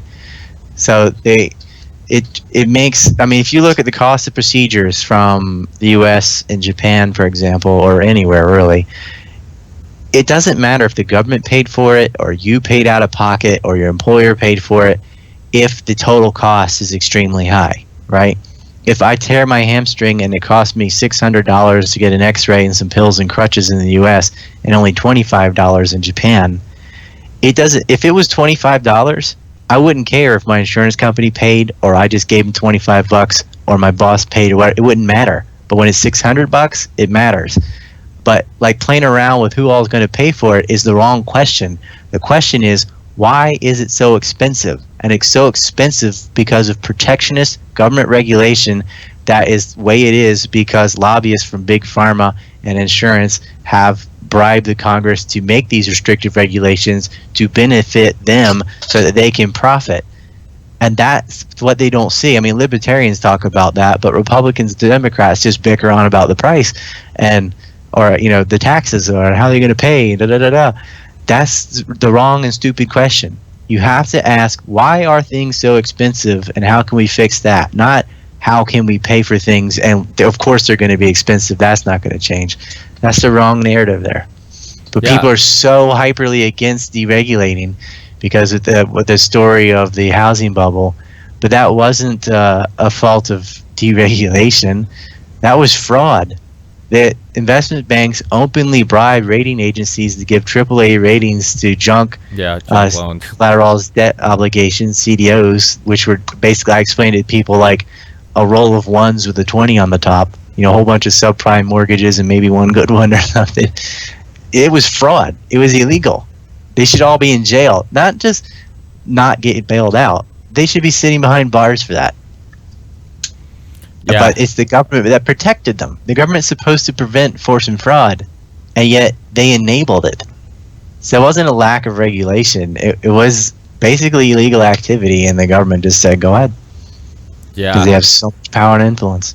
Well, I think people get in this debate about, is it government the issue, is corporations the issue, and I think there's corruption in people. I mean, people are capable. It's the combination. Yeah, well, I think people are capable of being corrupt, and it doesn't matter what position they're in. I mean, if somebody's capable of doing something that's not morally right for their own interests, that's going to happen if they're in government or if they're CEO of some corporation or whatever. Sure. And it's not either or. I mean, just because you become a politician doesn't necessarily mean you necessarily become corrupt. I mean, I was a Ron Paul fan. I was, I'm a Dennis Kucinich fan because I think that yeah, I mean, they Mike Gravel, yeah, I mean, they but you can't police all the corporations like you can the government, though. Like, of course, corporations are going to use money to bribe the government for legislation that benefits themselves, but the government is always the winner in that, because every time like they give a defense contract, let's say to Boeing, that means there are a whole bunch of other companies that bribed and didn't get what they wanted because they just go with the top one.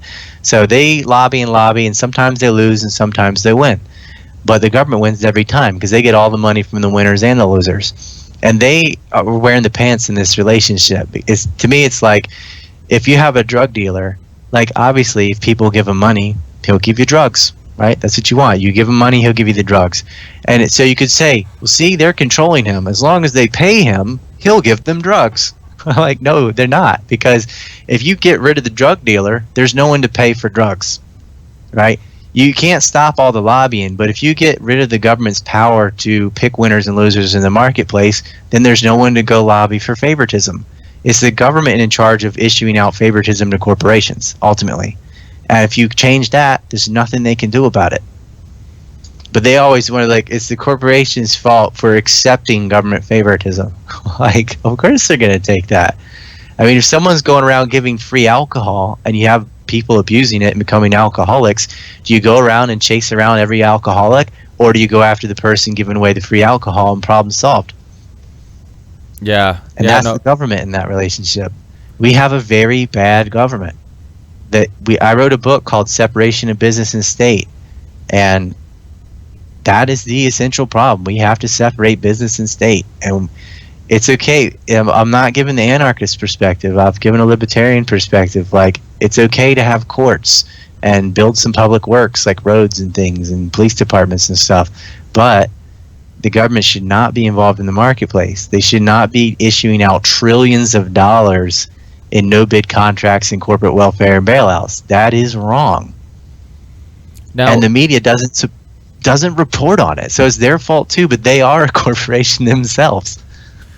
Yeah, but I mean, I agree with you. I definitely, I'm very libertarian when it comes down to a lot of things, because, like you said, I think the government's just a tool that the corporations use to. I mean, they obviously, a lot of the regulations, they benefit industry that lobbied for those regulations, and so I mean, all the rules and regulations are kind of manipulated anyways. But I also think that there's the whole libertarian view of, just a free market would regulate itself. I'm not sure that would work either. I mean, I run a construction company, and it's a smaller family-owned construction company. But I mean, if we got big enough where we could start influencing, or if we could start dumping things into dumping some trash into some local lake or stream or something like that, some debris from a job site. I mean, don't you need some regulation to stop that, so they can be, so we could be fined, so we can, and don't get me wrong, I mean, sure. It's perfectly fine. I'm not anti-regulation. I'm anti the regulations that we actually have. Like, it would still be illegal to pollute, right? That's fine to do, because when you're hurting someone else's property, that's property rights. You're breaking the law. There's nothing special about it. You don't have to have it's not a regulation particular to that company. That's every company, anybody, and no one's allowed to throw trash in the lake, because that's not your property and you're not allowed to ruin it. I mean, that's a property rights type of issue, and it's resolved that way. I mean, obviously, like, it's okay to have laws. Like, obviously, don't murder people, don't rob stores. Those are normal laws. Regulations are not the same thing as just having a law. A regulation is a particular set that applies to, like, the rules for the company, not just the general law. The state would have the law anyway, like whatever state the lake belonged to that you're dumping it in, or private property, if it was that case, would be able to sue you for putting your trash on their property. If you bought your own property and put all your trash on it, I guess you could do that. But you couldn't put it on someone else's property. And I definitely think it gets. I mean, we obviously, we have all the OSHA regulations we have to deal with and stuff. And I mean, I definitely think that it is a slippery slope, because you do end up just trying to protect people, and then it gets too far where you end up just making it hard for people to run a business. And for example, just recently we had to get these on our older pieces of machinery. We had our backhoes and bobcats and excavators. We had to get these mufflers that for Mass DOT that basically I think it has platinum in it. It's similar to the mufflers that they use when mining to clean the air, and we have to use them to basically help with pollution.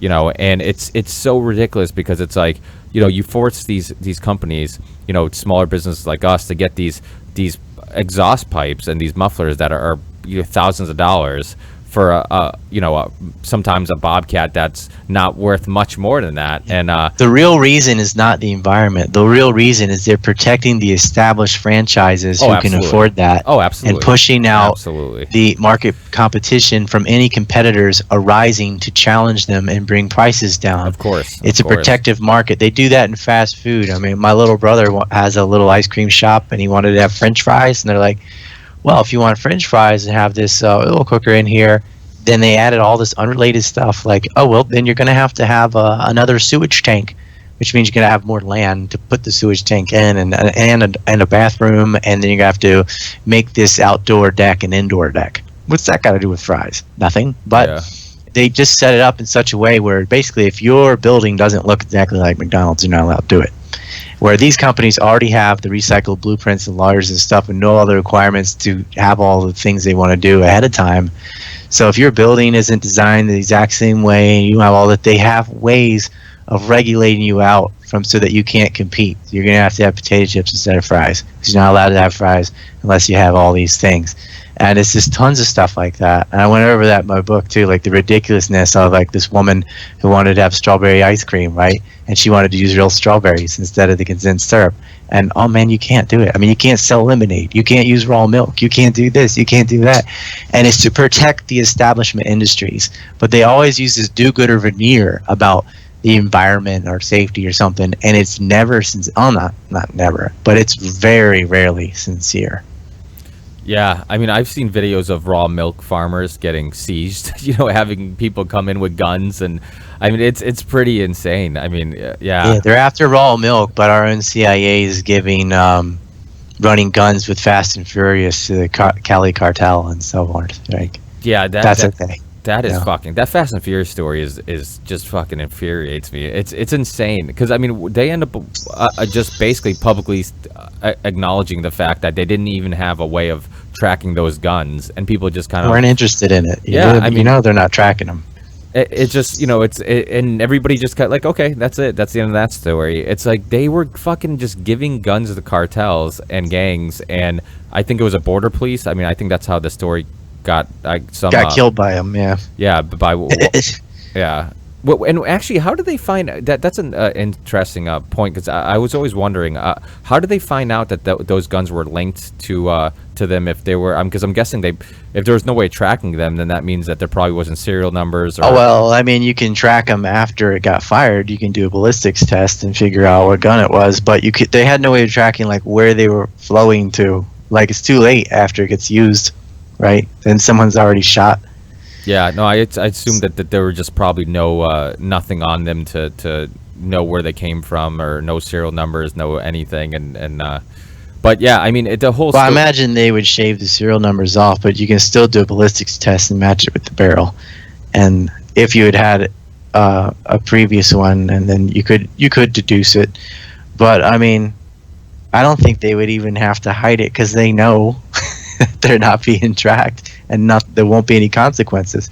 Yeah. How long has the Cali cartel been pushing cocaine from Colombia and through Mexico and everything else? I mean, it's a big industry. Yeah, they've even worked with the FBI at some point. So has a lot of the mafia. And that's another huge issue. I mean, living in Massachusetts, we have this giant epidemic of heroin overdoses, and I've had a few friends die of heroin overdoses of late. And you know, it really kicked up after the war in Afghanistan, didn't it?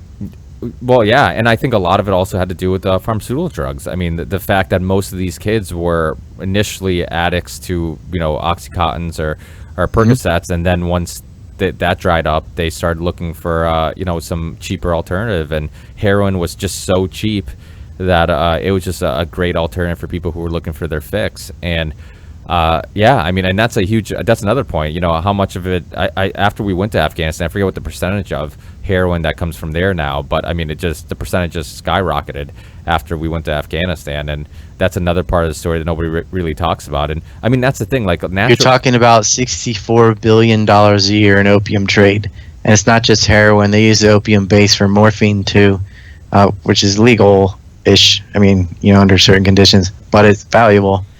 So the opium products of morphine and heroin have been a $64 billion industry. And it's not, that money doesn't trickle down to the Afghan farmer either. They still have dirt roads. Yeah. This is peddled by the CIA. They're using Federal Express planes even to ship some of it. It's kind of a don't ask, don't tell thing. All over the world. And people are dying of heroin, and they don't care. And you know, the distributing arm, our organized crime from whatever country is going to, that's who distributes it, because they already have the networks in place. And that has been going on since the 30s. 20s, really. Yeah, it's funny how, and I've heard you talk about this, and I think that it's a really interesting point about how, you know, the Germans get, you know, they obviously get crucified for all the murders and killings and all the Jews they killed, and rightfully so. I mean, obviously they did a lot of, you know, they were...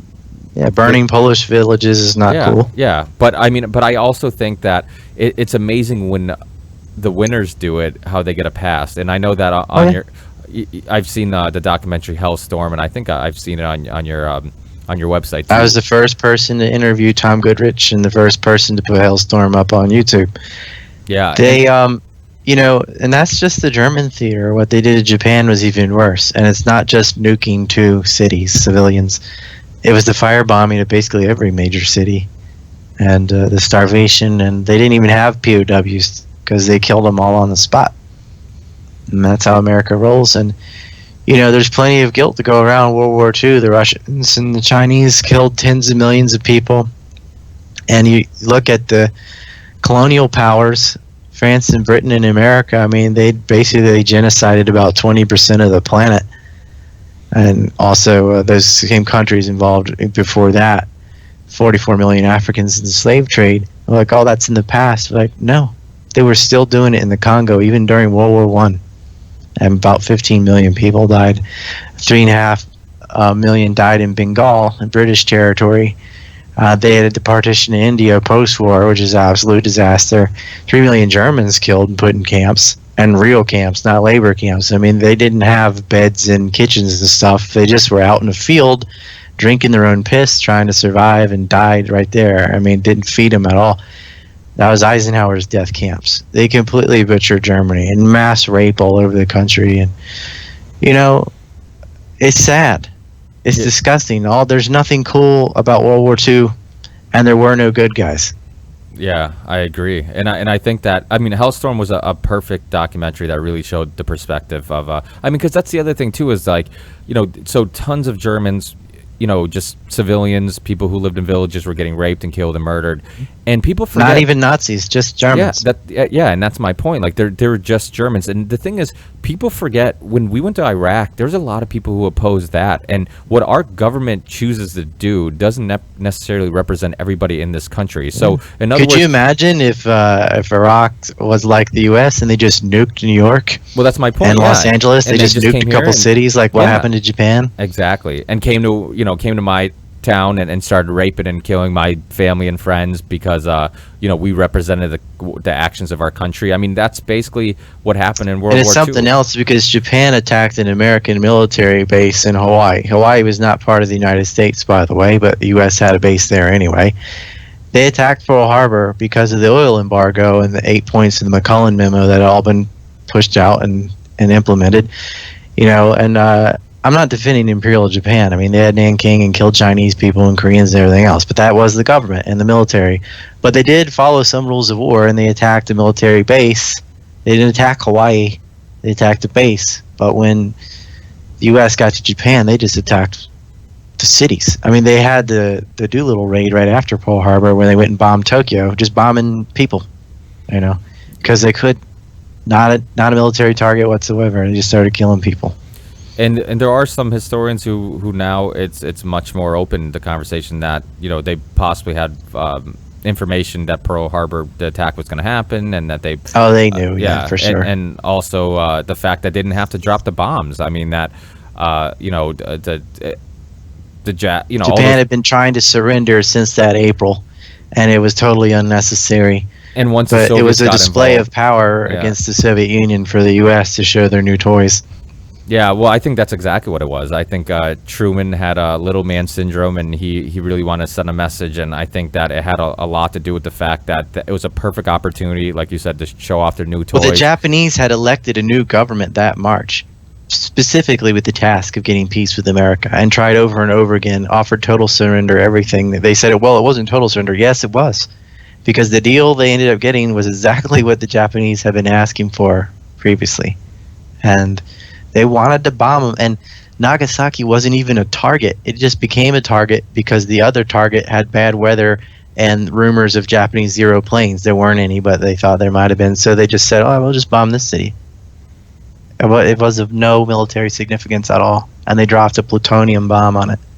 Yeah, it's fucking crazy because you look at kids who are still born today with issues and the cancer rates and it's insane and it's I think that and it says something about the Japanese people. I mean how I hear stories about people who've been to Japan, and I mean you live there, so I guess I could ask you.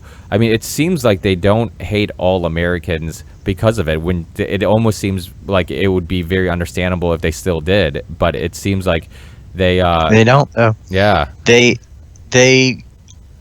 understand that it was their government and our government, and they didn't like their government either. Yeah, that's pretty amazing. A lot of them had nothing to do with it. And they were, I mean, no one's going to agree with the atomic bombing or the fire bombings. The fire bombings are just as bad. Lots of little bombs are just as bad as one big bomb. And that's why not the radiation part, but it's pretty bad what happened to Tokyo and Osaka and Nagoya and the many cities that were just blown apart. Everything basically except for Kyoto and Nara got hit. It's like the Americans in the Civil War. I mean, the Northern Army went around burning civilian cities down, completely burned Atlanta. Everybody.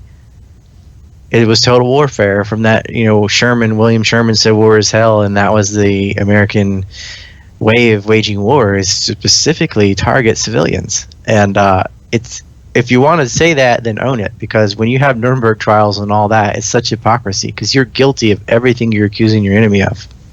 Yeah, it's pretty insane. I mean, and people don't. That's the thing about learning about history. It's so important. I mean, I guess to be the devil's advocate, they would say, well, they didn't provoke it. I mean, they weren't the ones trying to take over Europe, and I guess it doesn't justify their actions. I mean, Treaty of Versailles confiscated German lands where German-speaking people lived and took territory away from them, and the Allies did start World War I.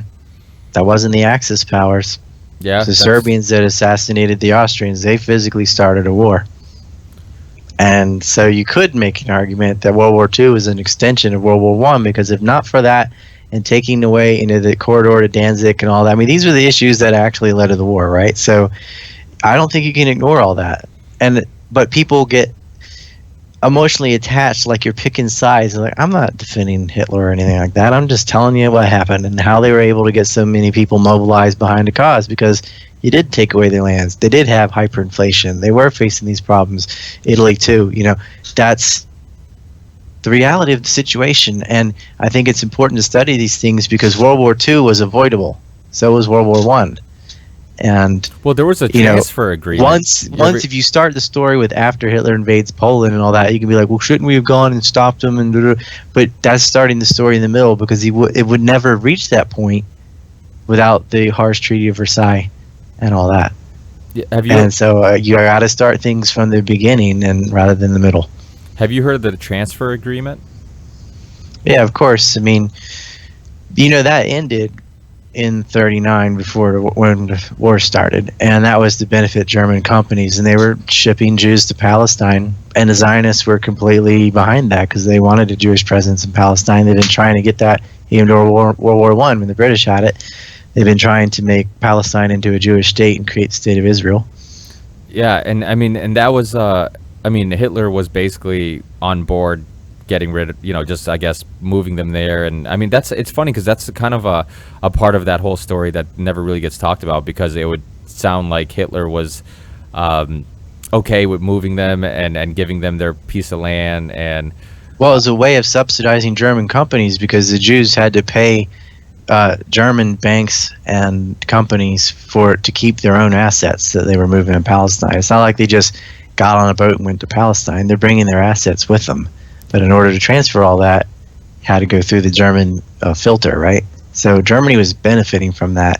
And, of course, they were racist as hell and getting Jews to leave Germany. It's not the first time Jews have been kicked out of a country, I'll point out, though. It's not unique to Germany to do that. But, unfortunately, some groups, the Ukrainians, Kurds, Jews, they are constantly, being abused. But that's better than going in a labor camp and starving to death, I guess. Yeah, because that's what happened to a lot of them later. That's why I think learning history is so important. I tell people all the time, like, if you want to have, just start to understand the conflicts in the Middle East, you have to start with at least World War One and just understand the fall of the Ottoman Empire and how the Middle East was cut up and the Sykes-Picot agreement. Yeah, you got to have that. Yeah, you have to understand that because, I mean, a lot of that conflict. And then the other thing, too, is the fact that, I mean, I have atheist friends that, And what did the Palestinians have to do with World War II? Nothing. Why do they have to pay for what Germany allegedly did, right? Yeah. I mean, why do they have to lose their land? Like, you're talking about giving away other people's land. I know there was talk of Madagascar and all that, but like, well, who are you to give away someone else's land? Like, it's theirs in the sense that it's their private property and where they live. And why can't they just live together? Why does it have to be exclusively a Jewish state? Why can't you just move there and assimilate to the country that already exists? Right? Yeah. I mean, they confiscated guns from Palestinians and allowed the Jews to keep their guns, and then what happened? You know what happened, but It's pretty insane. And just the idea that we believe that somebody deserves a piece of land because of some holy book says they deserve a piece of land. I mean, it's right here in this book I wrote. Yeah, I mean, it's insane. I mean, it's no different than like me starting a cult, because basically most religions are cults and all religions are cults. And then just saying that, hey, Massachusetts in our book says that it belongs to our cult, so we should have our own state and whatnot, and then all of a sudden just God gave it to me. Yeah, I mean, it's just ridiculous. And how many people will just say, yes, that's their land? I'm like, according to who? It's just a holy book. I mean, that was how? Yeah, right? But it's manifest destiny. I mean, we had the Pope. I know it's much further back in time, but Pope came over and arrogantly declared all of the Americas to be part of Portugal or Spain, even though there are already people living there. Yeah, so it's not a unique idea. It's just baffling that this can happen in the current year. Yeah, it is pretty insane. I mean, the idea that we found a piece of land that people were already established at, I mean, is pretty insane. I mean, it's my buddy. I remember, I think it was on Columbus Day. He wrote something on Facebook. He's like, celebrating Christopher Columbus Day is like me going to your house and then sitting on your couch and saying I found your house, and it's this living room is mine because you weren't in it when I walked in. Exactly, and I'm like, you know what, that's actually pretty funny. I'm like, it does, to it does put things in perspective on how we treated the whole thing. And Your again, friend may have taken that from Ward Churchill, because that's one of the examples. He's an American Indian leader. It's one of the examples he often used. Yeah. That's it's and again, and how many Indians have we killed? We almost took out a whole race. I mean, and now they have the issues with alcoholism. It was mostly by disease, but you're still talking, when you add the North, South, and Central America together with the Caribbean, about 90 million people. Yeah, by disease, but we also moved them every time we found something. Like, we would move them, and then we'd be like, oh, but there's something here we want now, so let's move them again. And, Well, the U.S. was sterilizing American Indians in the 1970s. Yeah, that's crazy. It is. Yeah. I mean, there's modern problems. Bill Clinton spent the entire American Indian Trust Fund. Just wasted all the money. That was their trust fund, and he took it. I've had But he's guilty of so many crimes that one always gets put on the back. And that's what happens with American Indians. There's always something else worse, and so you never really hear what happened to them, because there's always something else they did even worse, right? Yeah. And even, I mean, even just like you said, Native American history, I mean, that's just something that even that gets one-sided and only taught one perspective. And I mean, it's insane. And we have a huge issue with just the history that kids are being taught. And yeah, where's the Holocaust Museum for American Indians? Yeah. I mean, we've got one for what happened in a foreign country to foreign people, but not what our country did to its own native people. Yeah, when we pick and choose what mass killings we call genocides, it's yeah. Why isn't America looked at the same way as the Nazis for the 2 million Vietnamese they killed, or the 1.5 million Koreans they killed, or the 2 million Iraqis they killed? I'm combining both wars and the sanctions. I mean, those are millions of people who have been murdered after World War II. Yeah. And yet we're not met with the same degree of evil. I mean, classic example in any college class, if you want to bring up an example of evil, is the Nazis. It's Godwin's Law, right? Well, how about Stalin or Pol Pot or Churchill or any American president? I mean, we were the colonizers, and we've killed millions of people in modern times. Were you always? And we've got people running for president like Bernie Sanders is, and Hillary too, and any of them really, Pete Rubio or Tucker Cruz. They all supported the sanctions on Iraq, even after 500,000 children had starved to death. They wanted more sanctions, and Hillary and Bernie turned around and voted for more sanctions on Iraq and added some on Iran and Libya too. And I just heard Bernie talking about Trump's vaxxer speech or whatever. I don't even know if it's true or not. He's like, this could potentially harm children. And I thought, oh, you mean like the 500,000 children who starved to death from your sanctions? It's unbelievable. But it's like, oh, well, they're only Iraqis. They don't matter. And how does that happen? Right?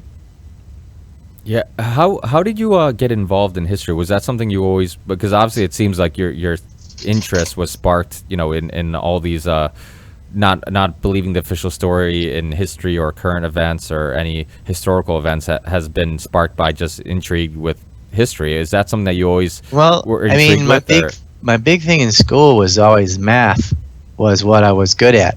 But I felt like even though I wasn't as good in history as I was in math, it was more interesting, and I felt like it would make a larger impact. Math's very specialized, like what you're going to end up doing with it, right? Yeah. And it's definitely useful. But I was more interested in political change and justice. And I felt like history was a better avenue, even though it was harder for me to do. It was what I wanted to do. And I'm not sure exactly if there was a moment where I was like, aha, or something, but I guess, I don't know, I got more politically active probably in '95 from the Oklahoma City bombing.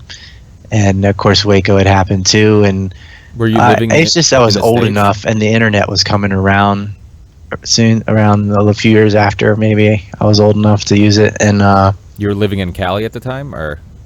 Oh no, I've never lived in Cali. I'm from Carolinas. Oh, I'm from an island. Oh, okay.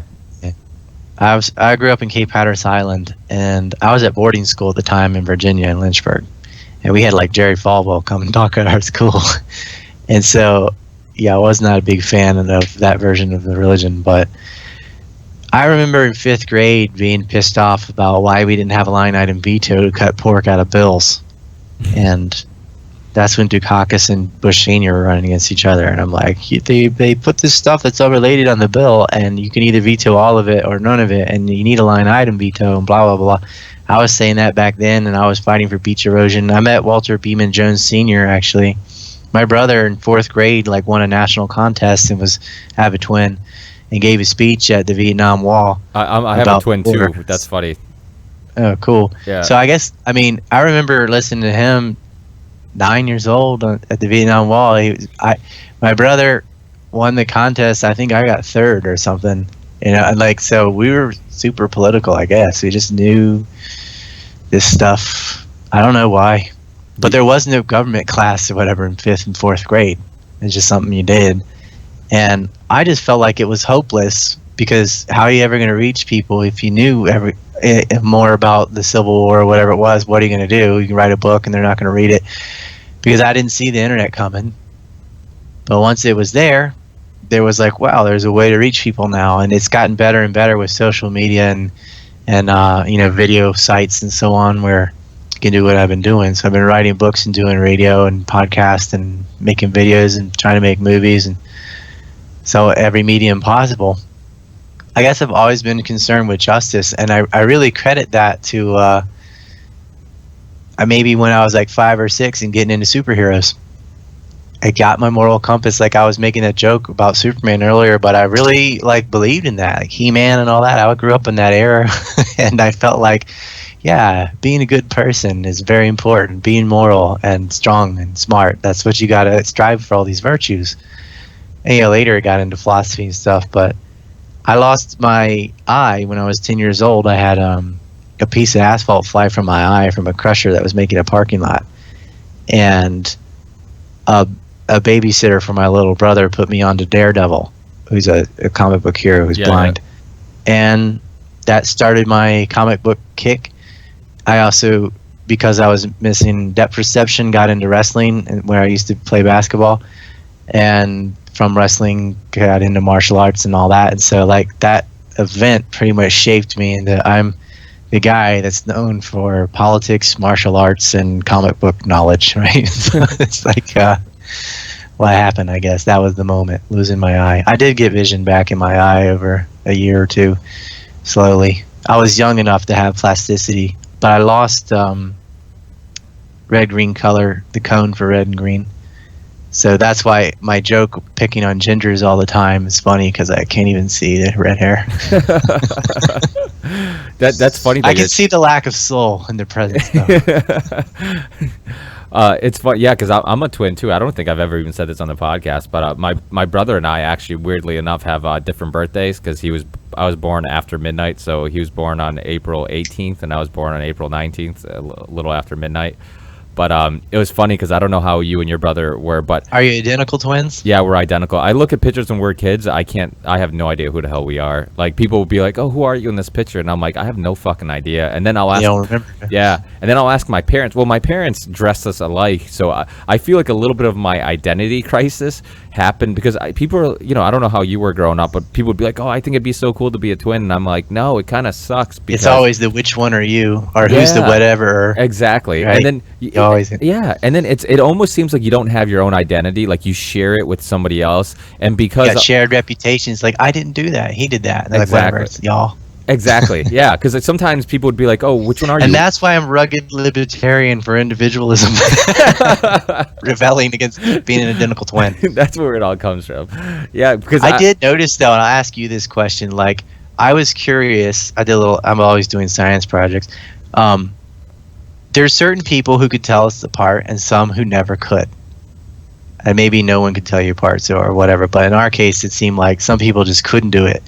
But we did grow up on an island and saw the same people over and over again. So when I say my class and grade are synonymous, some people would get it and some wouldn't. And I started noticing with adults, conservatives could usually, or at least made an effort to tell us apart.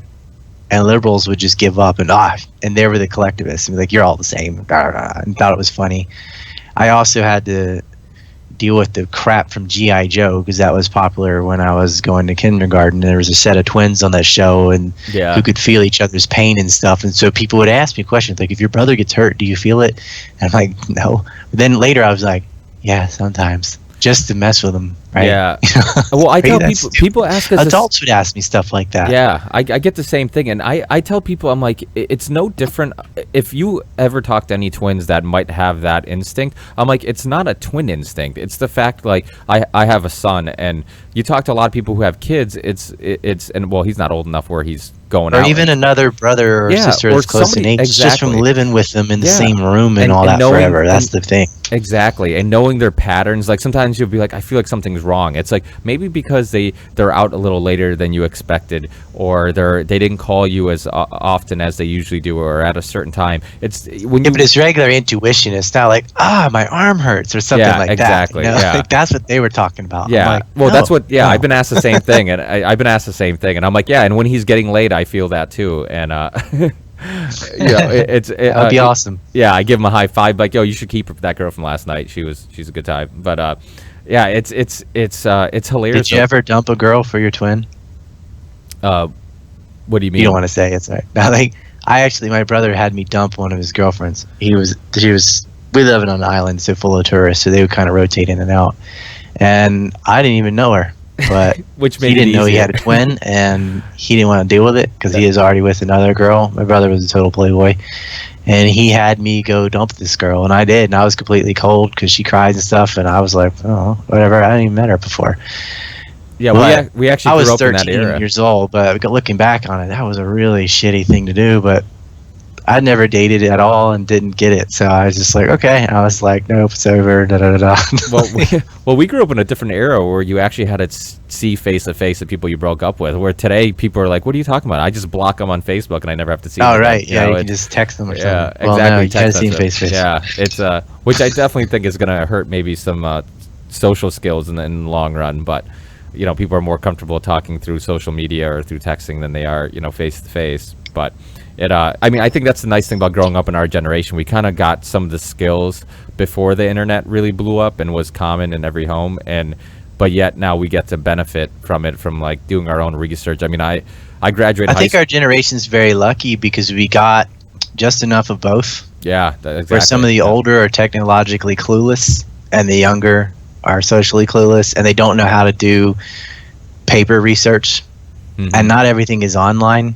So yeah, I see that happen a lot too, where there's certain circles where there's a few popular internet films about the Fed or whatever, and that just suddenly becomes history. Like all these people heroicizing Lincoln for the greenbacks. I'm like, whoa, and that's not exactly what happened, But that written history isn't online. It's the films. They just go Jackson, Lincoln, Jefferson, Jackson, Lincoln. I'm like, no. Lincoln was a monster, and here's why. But so was Jackson too, Trail of Tears.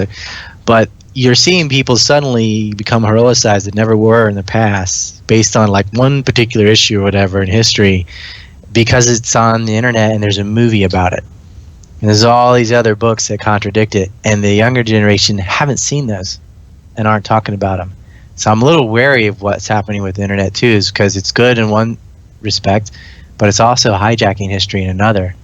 I'm worried about 9/11. There are some good researchers that you named, but there's an overwhelming number who are not, and that seems to be the alternative 9/11. There's an official conspiracy theory, just as there's an official government theory, and voices like myself are kind of lost in the dark. It is there, but there's so much stupid out there that I'm afraid, in the future, that official conspiracy theory is going to take over and just be like, haha, look what these idiots used to think.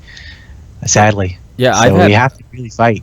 I've had Robbie Martin on the show, and when he's been on quite a few times, and when he's been on, I've had a lot of people tweet me or write me on Facebook about how he's anti-truther and he turned his back on the 9/11 truth, and I'm like, what the fuck is wrong with you? I'm like, you're turning on people who are doing some work in sparking these conversations. I mean, he did the movie on the American anthrax, which was really well put together, and it was like you talked about in on the podcast and in your films. Like, it is a part of that 9/11 history that it's really crucial part. Yeah, it's crucial, and people don't talk about it. It was a part of scaring people, and when people are afraid and they're making emotional decisions, they don't make logical decisions, and it was a great way of getting people. It was part of pushing the Patriot Act through, and it was part of connecting 9/11 to Iraq. Yeah, so I think when we start turning on each other and we start saying, well, he doesn't agree with my official story on what I think happened, is just ridiculous. I mean, for example... But like it's the 9/11 cougars that do that. Like Robbie Martin, if he were to watch Empire Unmasked or War by Deception, I bet he would agree. Because it's all documented and factual, and the stuff's all there. It's okay to disagree with people who are actually wrong. But if people can document stuff, you can have an intellectual discussion or debate about the nuances of it and all. But I mean, I'm not doing anything but giving some facts. I don't have any speculation in my films. Yeah. Yeah, I mean, I think that's a big part of it. And, I think, like I said before, I think a little of the issue is also just the lack of time that people and energy people have to do their own research. And then it's hard to run into your films when, like you said, the Alex Jones films or his website or his information and his videos on his YouTube channel are the ones getting 1 billion hits. So those are going to be the first videos to pop up, and it's going to be a little bit harder to maybe run into your film or somebody else. They'll waste their time in that all day long too. Yeah, and it's like that for Palestine. It's like that for Syria. It's like, I mean, a lot of issues. And I just wish people would skirt Jonestown. I wish we could have a coalition of everyone that isn't part of that to say, look, this guy is a charlatan, and he's not helping. Just ignore him. And here's many other sources that I recommend that are grounded, that don't get into talking about the elites or Bavarians or globalists or all these generic terms for nothing, really, that he repeats over and over and over again. Yeah, constantly. And he took a story where James Cameron moved to New Zealand. That's all that happened. He changed that to James Cameron is fleeing to live in a bunker in New Zealand. Then he changed that to all the elite are fleeing to live in bunkers in New Zealand because they're about to wipe out the population with the biovirus and knock out 80% of us. All that happened was James Cameron moved to New Zealand. And then suddenly, all the rich people are fleeing to go live in bunkers in New Zealand because they're going to release a biovirus and kill 80% of the population. I mean, he just went from zero to shit fest so fast.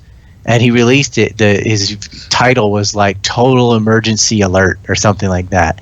I mean, he is the absolute king of the pants shitter crowd. And he does this all the time, where we're on the verge of World War III. That was like a month ago. We're like, no, we're not. They were doing it recently because Turkey killed some Kurds, as they've been doing for 20 years. It's just, he'll take the smallest thing that may be true or not, like James Cameron did move to New Zealand, but there's no reason to extrapolate from that to bioviruses and all this.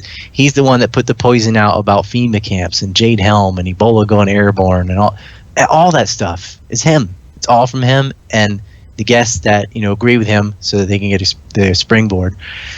He's the main promoter of all the filth on conspiracies, and the reason there's such a stigma about him is that guy.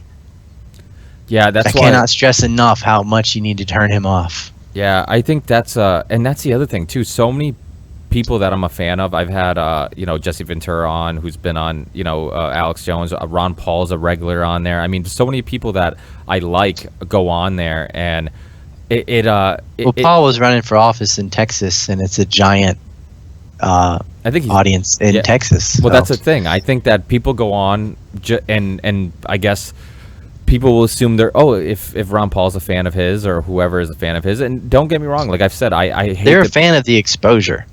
Yeah, that's it. Yeah, well, I think that's what it is. I think if you're selling a book, if you're selling some whatever your website, and you want to go on there, and you want to if he invites you on, then it's a huge. Paul will go on anything because no matter who you are, he's not going to change his message. It's just like when some white supremacist lunatic donated $500. They're like, "Are you going to get that money back?" He was like, "No. Why should I give money back to a white supremacist? I'm going to keep it.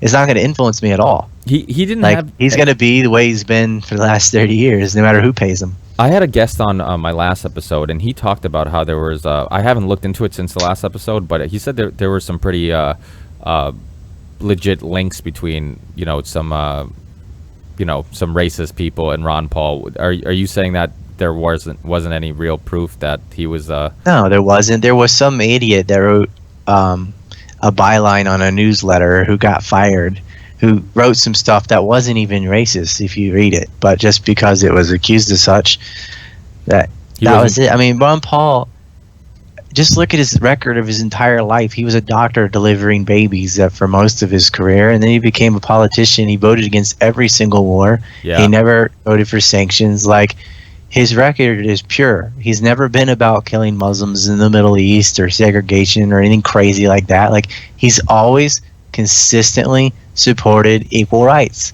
Absolutely. Equal rights for all, special rights for none. I mean, that is his entire career. I always say, judge a man by what he does, not by what he says.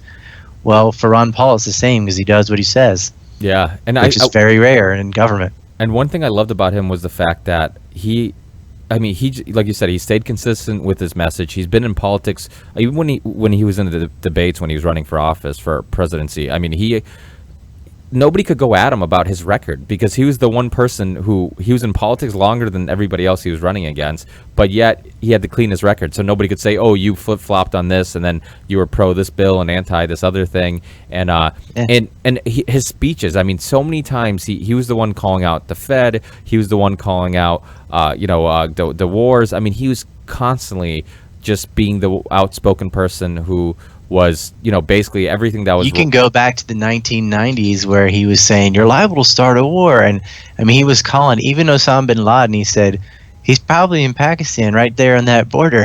Yeah, That's and he was exactly right. where he was. Yeah, yeah, absolutely. He was fighting against the war on drugs in the 80s. You can see him on shows saying, you ought to take personal responsibility for yourself instead of having the government nanny for you and tell you how to behave. I mean... He's been consistent. That's been his message. The only thing he kind of changed on was antitrust laws. I think he used to be for them, and then he changed his mind as he learned more about it. But whatever. That's a very little thing.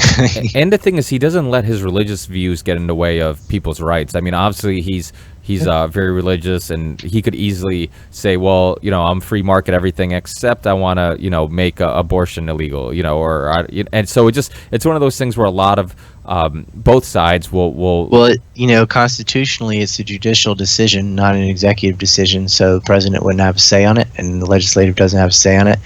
And he's given his personal feelings. Exactly. As a medical doctor, when you deliver a lot of babies and you're there through the whole pregnancy, it's hard. Yeah, you get emotional attachment to it. Yeah, absolutely. I think it's hard when you deliver thousands of babies to maintain that. I mean, I'll tell you. I mean, I have a son. He turned 1 in February the 19th, and yeah, I mean, it's hard. We listened to that heartbeat the first time. I think even people who have one abortion ever, for whatever the reasons, I get it, but I bet it's hard for them.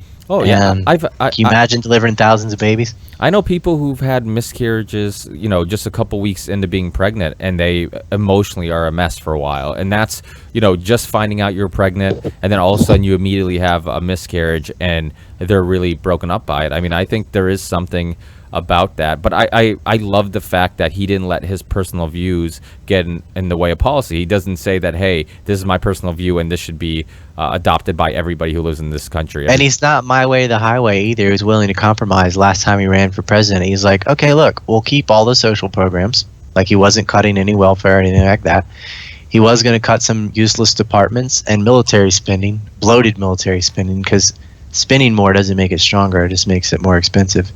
But he had a way to balance the budget quickly without cutting any social programs. He's like, look, you can keep all these, but, just let me cut this. And they still didn't elect him. He's the only anti-war guy in the race the second time. Kucinich and Gravel were before that, but, I mean... And that's one thing I loved about Ron Paul and Kucinich. I mean, they were Republican and Democrat, but yet they both came together, and that shows how reasonable they were. They were both But Kucinich is why we have Obamacare. He compromised on it. He was the final vote. Yeah, I remember reading that. He went with it. That was stupid. Yeah, and he should know better. I mean, obviously, you're just helping the insurance companies, and I mean, do you think he did know better? His reason was like they'll they'll never, later when I want to introduce a bill, no one's going to help me with it. But guess what? None of them did anyway. Yeah. Like, the greatest thing you could have done was prevent Obamacare. Who cares what bill you have in the future? Because you know what? They gerrymandered his district. What's her name? Marcy Copter, I think, ended up in there. And now he's out, yeah. And she's cool too, like, but not as cool as Kucinich. But yeah, I mean, he got a very similar person running and got pushed out of Congress completely. So he definitely got a raw deal. As Trump would say, no deal. You got a bad deal. Yeah. And that's another thing that drives me crazy. You want to talk about Alex Jones? I mean, I love how he jumps on. I mean, I've had Roger Stone on, and obviously I don't agree with all his politics, but I like the fact that he's sparking conversation about the Clintons' past and the Bush's past. And, he wrote an interesting book about the JFK assassination and the LBJ connection. But yeah, it's wrong. Yeah, I've heard. I just had I had a Lamar. All he did was watch the stupid movies about LBJ and then wrote it down.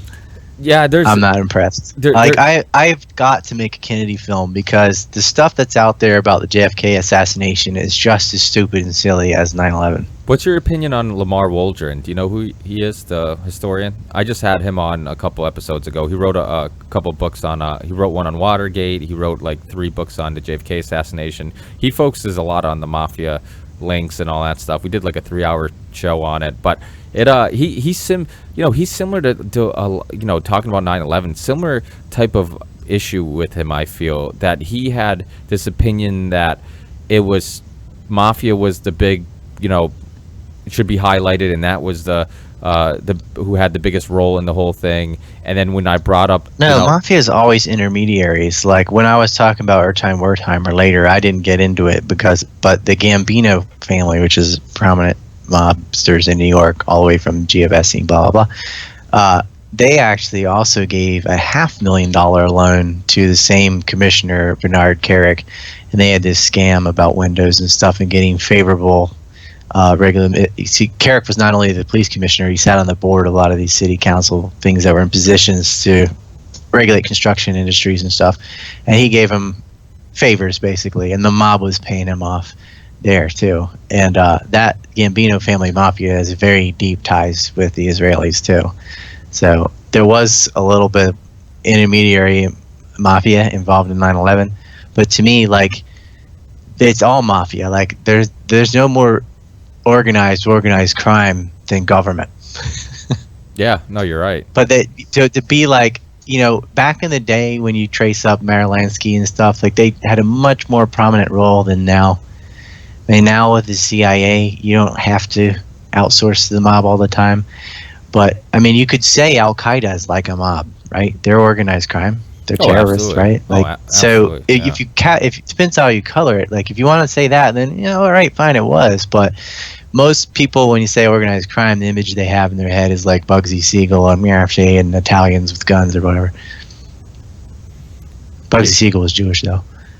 Yeah, no, you're absolutely right. I mean, you could call any of them mobster. I mean, organized crime is organized crime. It doesn't matter what nationality you are or who what country you're from or whatnot. But the label mob is like basically the Italian mafia of like Frank Costello, Lucky Luciano and stuff. That's the image they have in their head. But if you think about it, the cartels, that's organized crime. Warlords, organized crime. Jandala, MEK, ISIS, all that. They're all criminal groups, right? So you can call them a cartel when they're in Mexico or Colombia or whatever, but it's just organized crime. People illegally selling drugs and guns, the same stuff our mafia does, right? Yakuza in Japan, triads in China. It's all organized crime. All of it. Yeah, absolutely. Yeah, and they're all tied to intelligence agencies. Yeah.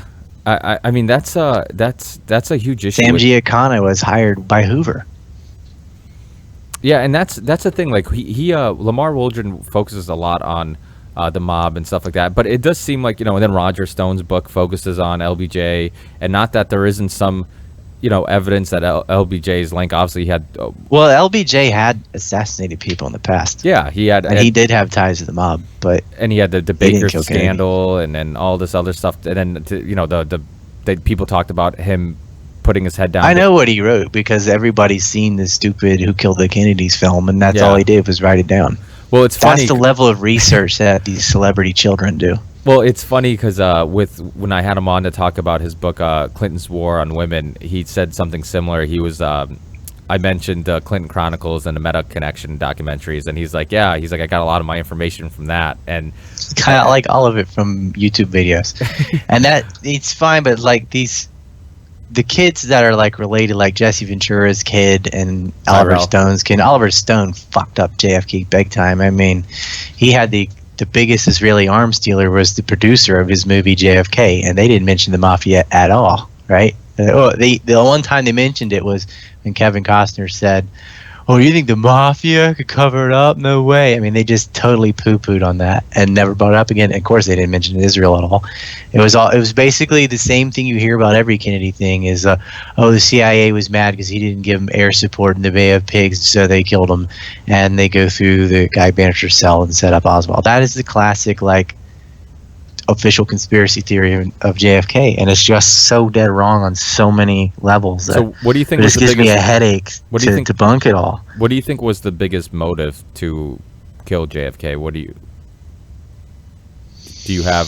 Is it multiple motives? And I mean, obviously, there probably could. For the triggerman, the main motive was Robert Kennedy and the Justice Department actively prosecuting all of them and throwing them in jail.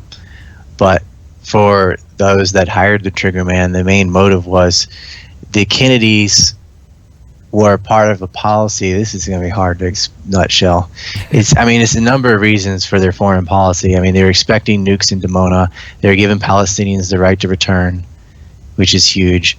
They supported the Algerian independence, which the Israelis did not want to have an independent Muslim state in Africa. I mean, there's assassination on Charles de Gaulle's life too. So, why are they trying to kill somebody in France? The mafia had nothing to do with that, right? Like,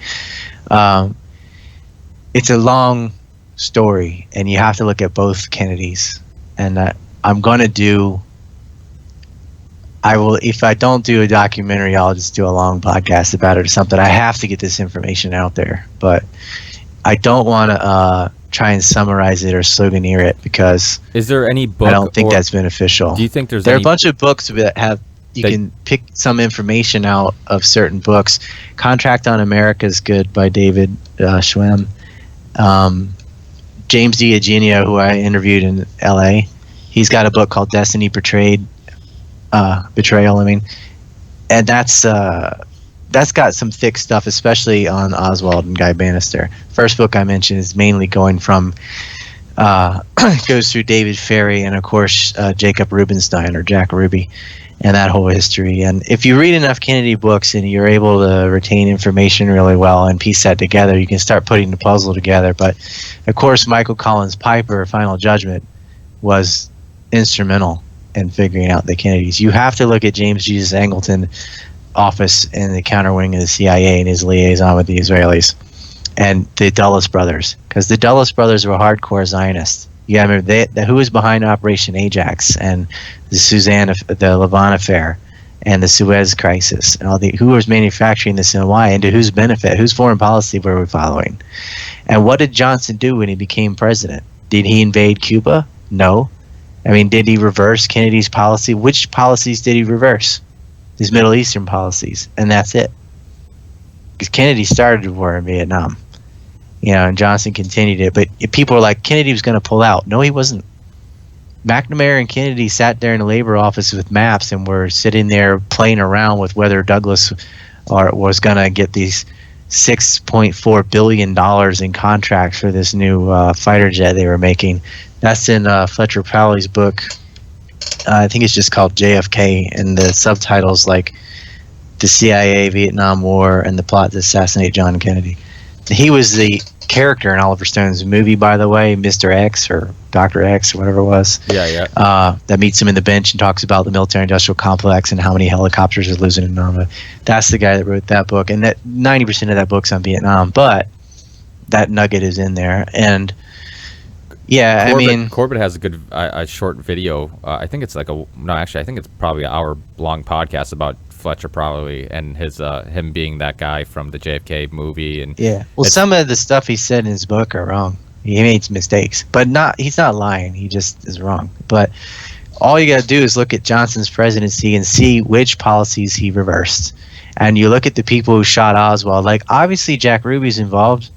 Like, he's on film shooting Oswald. and they knew each other, and that's very easy to prove. It's not like he was sympathetic to Mrs. Kennedy and went and shot the guy they thought killed her husband, right? That's complete horseshit. Yeah, that's not. Look at the first person to visit Jack Ruby when he went to jail, and look at what Robert Kennedy was doing the day Jack was killed. Where was he? He was prosecuting Carlos Marcello, right? Carlos Marcello was the employer of Oswald's uncle / father, because Oswald didn't have a father. His uncle raised him, and he was a bookkeeper for Carlos Marcello and the Louisiana mob. There's some things like that. You're like, oh fuck, I didn't know that. Yeah, but it starts making a lot of sense. And I have this information. I have information that would blow people's mind. I know it was on the grassy knoll. I've got all that. I can prove it. I got all out. It's just talking about Kennedy's the same problem with 9/11. You can put it all out there, and it just gets lost in an ether of stupid, because you've got all these repeaters. I mean, like that Stone kid. He watched a film on YouTube and wrote a book about it. And his dad made a famous movie about it. And his dad completely let Arnett Milchan hijack that whole movie. It was the worst thing I've ever seen about Kennedy. I mean, it was more of a film about Jim Garrison, I suppose. But yeah, it was. Yeah. They put in all these different mythologies that have been debunked a million times. And I'm like, what are you doing? It was good in the sense that it got everybody talking about Kennedy again, and they released records because of the film. So it definitely had a positive effect. And I'm glad that he made the film. But I wish he had some better researchers, because what they presented was absolute shit. So what was the part of the movie that bothered you the most? What because I've seen it quite a few times, and I've had Sean Stone on the show. I've had Tyrell Ventura on the show. Because all they didn't look at Kennedy's foreign policies or Robert Kennedy prosecuting the mob or anything like that. They didn't look at any other motives other than, the CIA wanted him dead because of Bay of Pigs. That was just, it's just like what everyone says. It's not even true. Kennedy didn't. It was not even the person responsible for not having air support. Plus, they did have air support. They just didn't get as much as they wanted. Bowman's the one that blocked it. I mean, it's a long story, but but wasn't basically all of it was wrong. Like everything they said was false. Prowley's book admits that too. He's like, Kennedy didn't stop the air support. That's not what happened. I mean, Kennedy said himself, it basically what he thought of that whole operation was it was too big to be covert and too small to succeed. It was why? How could I be so stupid? That's his exact words. So he said, because I thought I remember reading that too, that he said that. Plus the CIA had lied to him. The CIA had told them that they had all this support on the ground that they didn't actually have. Yeah. But wasn't Alan Dulles? That's not why he died. I mean, so why was Alan Dulles fired? Because Alan Dulles was responsible for that. He had kept so many secrets from him, and Dulles needed to go because they said they had all the support on the ground, and they did not. That was the short end of it. Yeah.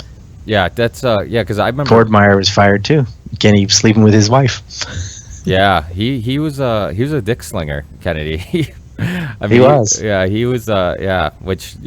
Which was very taboo then, and now it's kind of cool, right? But in the '60s, that wasn't cool at all. Yeah, but you know what? Martin Luther King was, he was sleeping around. A lot of people. Oh, he was a dick slinger. Yeah, definitely. I mean, so it just, and the way I look at it is like, even though his private life, he was doing whatever. I mean, we can get into a conversation about, monogamy and if that's natural. Well, I know. Well, he's a preacher, so it is kind of hypocritical. But Martin Luther King was a dick slinger and a plagiarist and all that. But you know what? His message, a lot of good people in history, they're not comic book heroes. Like, they do some good things, and they can still screw up in other areas of their life. Absolutely. And that's all right. You know, like Einstein fucked his cousin. So, whatever. It doesn't hurt his science, though. You know what I'm saying? Like, they're not all the perfect people we want them to be, but, they do things that benefit society and whatever. Have you have some weird sexual fetish. So,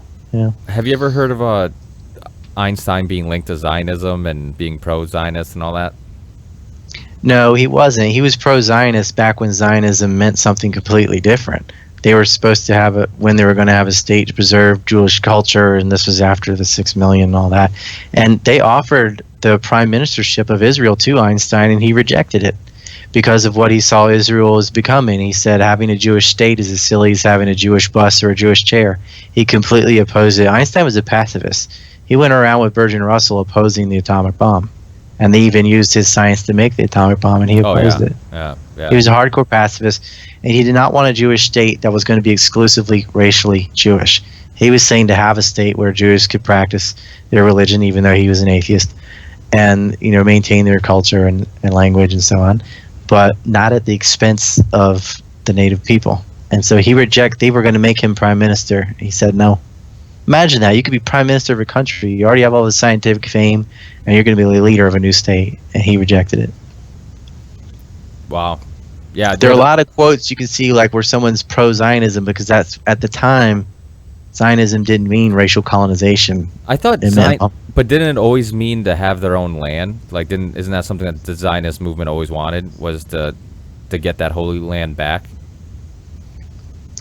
There's a difference between moving somewhere and replacing people. Like, I moved to Japan, but I didn't kill any Japanese people to do it. But how would they expect to move somewhere that was already occupied without? Because they could have lived in Palestine with the Palestinians rather than racially segregating the whole country and bulldozing down houses and all the things that they did, and the terrorism they engaged in.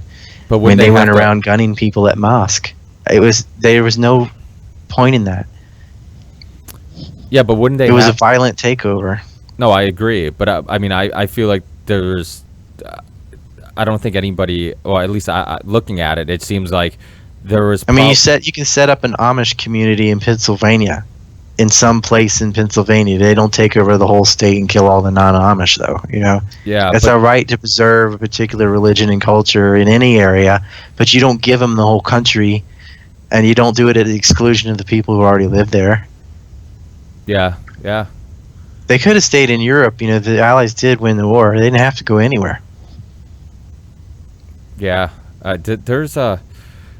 Yeah, that whole thing is just... It drives me crazy, because so much conflict and so much of what's going on in the world is because of, that one act of moving there, and then this, just never-ending conflict. A lot of that is America and Britain's fault. They foster conflicts on purpose. Oh, absolutely. World War II created a giant military industry, and they do not want that cash cow to end. And so you will routinely see the British and the Americans consistently backing religious fanatics, whether it's Zionist Jews in Israel or Wahhabis in Saudi Arabia, what have you. They always back the crazies, because in game theory, that's a very predictable, outcome of violence and cycles of revenge killing and sectarian violence, and that's what they want. Perpetual conflict is perpetual profit. Oh, absolutely. I tell people that all the time. I'm like, they don't want a, they don't want a peaceful world. They don't want a... That was Vietnam. They could have won that war in 3 weeks. They weren't interested in winning. They were losing 20 helicopters a week. It was awesome for Bell. Johnson, when he was in Congress, he was the Halliburton guy. Kellogg, Brown and Root. The guy's a schmuck. Yeah, that's. He did not organize that entire killing of both the Kennedys, though. He wasn't even alive. I know it's hard not to get into a bunch of other things and just briefly. Trying to calm down on the Kennedy stuff. It just really bothers me. Because 9/11, at least I've already put the films out. I'm like, okay, but Kennedy, I haven't. It's one thing knowing the information, is different making a movie, and I really wish I had the time to sit there and lay it all out. But in order to explain the Kennedy situation, you'd have to give people a lot of background on the mob and all this other stuff that was going on, and the Israelis and stuff. This preliminary information that you need before you can explain what happened and why. Otherwise, they wouldn't understand it. And it's kind of like in Empire Unmasked. I had to explain the relationship between criminal groups and intelligence agencies in a plethora of events before it gets to, ISIS, and before it gets to Al-Qaeda and 9/11. Have you ever thought about connecting with somebody who specializes in film? Because I know, like Corbett, his Australian friend Brock, that helps him with a lot of his editing and putting films together. You have a huge fan base. I'm sure you have some fans that are really good with video editing and stuff like that. I was doing this 10 years before James came on the scene. No, I don't have a movie person. If I did, that would be awesome. It would benefit everything, but I don't know a Brock in Australia or anything. Of course, I'm interested in working with somebody who can do film, but I don't have anyone like that, and I don't really have the finances to pay someone like that. Yeah, let's put it out there, because I mean, a lot of times you hear podcasters will ask, "Hey, if anybody can help me with this or whatever," you know, you get somebody who offers. If anybody listening is willing to help Ryan put out this JFK movie, because I'll tell you. I'll tell you what's making it take so long. Well, the research takes the longest, but that took about 12 years of my life. But I've been doing that anyway. I can't stand putting visuals. I'm not making a long slideshow, and I'm not getting B-roll footage and dealing with copyright and all that other crap. Like, I hate dealing with all that. I'm not a computer guy. I know they're minimal. Like, I have a website and I've made films, but if someone could do the visuals, and I'll get you the pictures and you can whatever. Like, I can't stand that part. Yeah, and I sometimes don't go as deep in the narration as I would have, because I'm like, well, what am I going to put with that?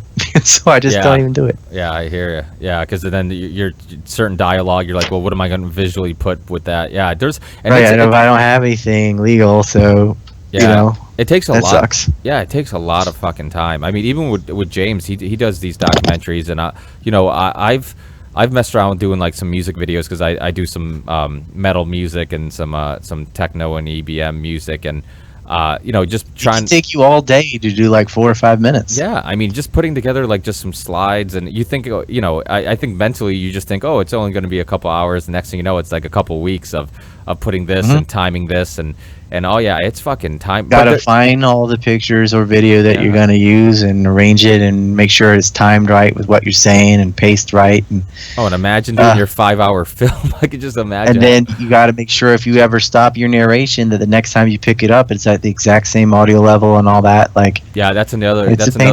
Yeah, that's another thing that's really hard, is just keeping up with the fact that every time you do go back and do, you know, you have a little bit of time to record some tracks, then it sounds like the last time you did it, because when somebody hears you need long chunks of time to do it all, and then you have to also map out how you're going to segue all these different things. And like, I have all this information about 9/11, right? And it's easy to just jump around, oh, and this guy did this and this did that, but like, to think of a way to smoothly, you know, put that all chronologically or whatever, and you got different events happening at the exact same time in different places, so you can't even do it like that way. It's difficult to think of how to say it and all, but I write it all down in pencil first, and then I read it, and then I kind of memorize it and don't go exactly on the script, and I just say it all in my microphone as big a chunk as I can. But it takes a large chunk of time to do that, and people who are working full time with other jobs and stuff, it's hard to come home and make a movie, and then to sit down and be like, oh man, now I have to find pictures and video about all this stuff, and a lot of it doesn't exist. It's very easy to make a 9/11 kook film because they've already been done, so you can just go grab all this stuff in 2 seconds. But when you're making original work, you're the first person to have that. Like, showing the first floor of the Pentagon, now it's everywhere because I put them out everywhere. But it took a really long time to find the original photos and things, and dig up the medical things. Walter Reed, that's for the hospital. You asked me a long time ago. Yeah. Asked me on the DNA. I knew it was something famous. It's on the tip of my tongue. It is like 2 a.m. here, 2:30. So yeah. Hey, I won't hold you up. I won't hold you up anymore. I forget. Yeah, I forget from Japan. Anytime I have Corbett on, it's the same thing. I either have to do it early in the morning or late at night. So he's doing it at a reasonable time. But I have the opposite. Whenever I talk to him, it's like, oh, you want to do 6 p.m. Sure. It's like so easy. It's like, but everyone else, if I'm talking to someone on the East Coast, it's 2, 3 in the morning or something. Or the worst time zones are like Ireland and Iraq, and those are like, it's never right. You guys, early morning, and East Coast not so bad because it's like, okay, it's your morning, my night. I can stay up at night, no problem. But you and James live near each other at all? Do you guys ever hook up and get together? I know he doesn't leave the house much. I don't know if he tells people where he lives, but I have met him here. Yeah. Because I know we're not that close. Yeah, he's talked about not having much of a social life, and it's hard because, like you said, this stuff takes a lot of your time. So, it's hard to have. He came out with Gilad Osman and myself, and so that was before. Well, I don't know if I can say that. Never mind. I don't want to reveal any personal information about him because I don't know what he shares or not, so I'm not going to say anything. Yeah. But Well, unless you were gonna say it before he had his kid, because that was. Yeah, I was just gonna. That's all I was gonna say. We talked about that. Yeah. He's actually, it's weird. He doesn't talk about. That's the thing about my show. It's that, like I've told you, via email. It's that I like to go wherever the conversation goes, and sometimes I'll have somebody on. That's out, right? That's public about his child. Yeah, I don't want to say. Yeah, no, I've had him. I've had him on the show. We've talked about it public because I had a child, and like I said on this show, I've had a son last year, and so we talked a lot about parenting and his experiences and my experiences and stuff like that. So yeah, it's all public knowledge. He doesn't really talk about it on his show. You getting ready to be ready to be a dad? You could tell. Yeah. He handled it. Yeah, because he actually last time he was on, the first thing he mentioned was me becoming a father, and then we got into parenting and just kind of bouncing some ideas off him, how he handled certain things and how he felt or whatever. So yeah, it's he doesn't talk too much about his public life, so or private life I should say. So it's when I have him on, sometimes we get into certain conversations and I'm like, wow, he'll actually talk about this, but you realize when he does his work, he likes to focus on, the topic at hand and stuff like that. And then when he comes on a show like mine, he knows it's much more casual. So he can kind of maybe talk about some things he doesn't really get a chance to talk about much. So, I did the same. I told you about the accident in 5th grade and how I got in the comic book. Yeah. So. Yeah, I love that shit. I think it segued to my political enthusiasm. Yeah. Also because I had a harder time playing sports, I started reading more and stuff just because my eye was screwed up. And you played basketball, you said? Because I'm a big basketball fan. Carolina, everybody does. Yeah. Well, that's true. Yeah, because I have a couple buddies from Carolina, and he said the same thing. Everybody's always playing ball. But I actually just had a game last night, and you still play? You still stay active? And how big? I've been heavy into martial arts and lifting weights. That's basically what I do now. But yeah. It's harder to get a basketball game because you need other people, and most people my age don't want to play. Yeah, I play with younger people, but in Japan it's not really fair. How old are you, if you don't mind me asking? 37. 37. Okay, yeah, I'm 30. Yeah, I mean it is true. As you get older, I mean it's definitely a young man sport. Where I'm big in lifting weights, and I did martial arts for some years too, and keeping in shape is huge for me. And you. I just like choking people more than scoring points. It's just way more fun.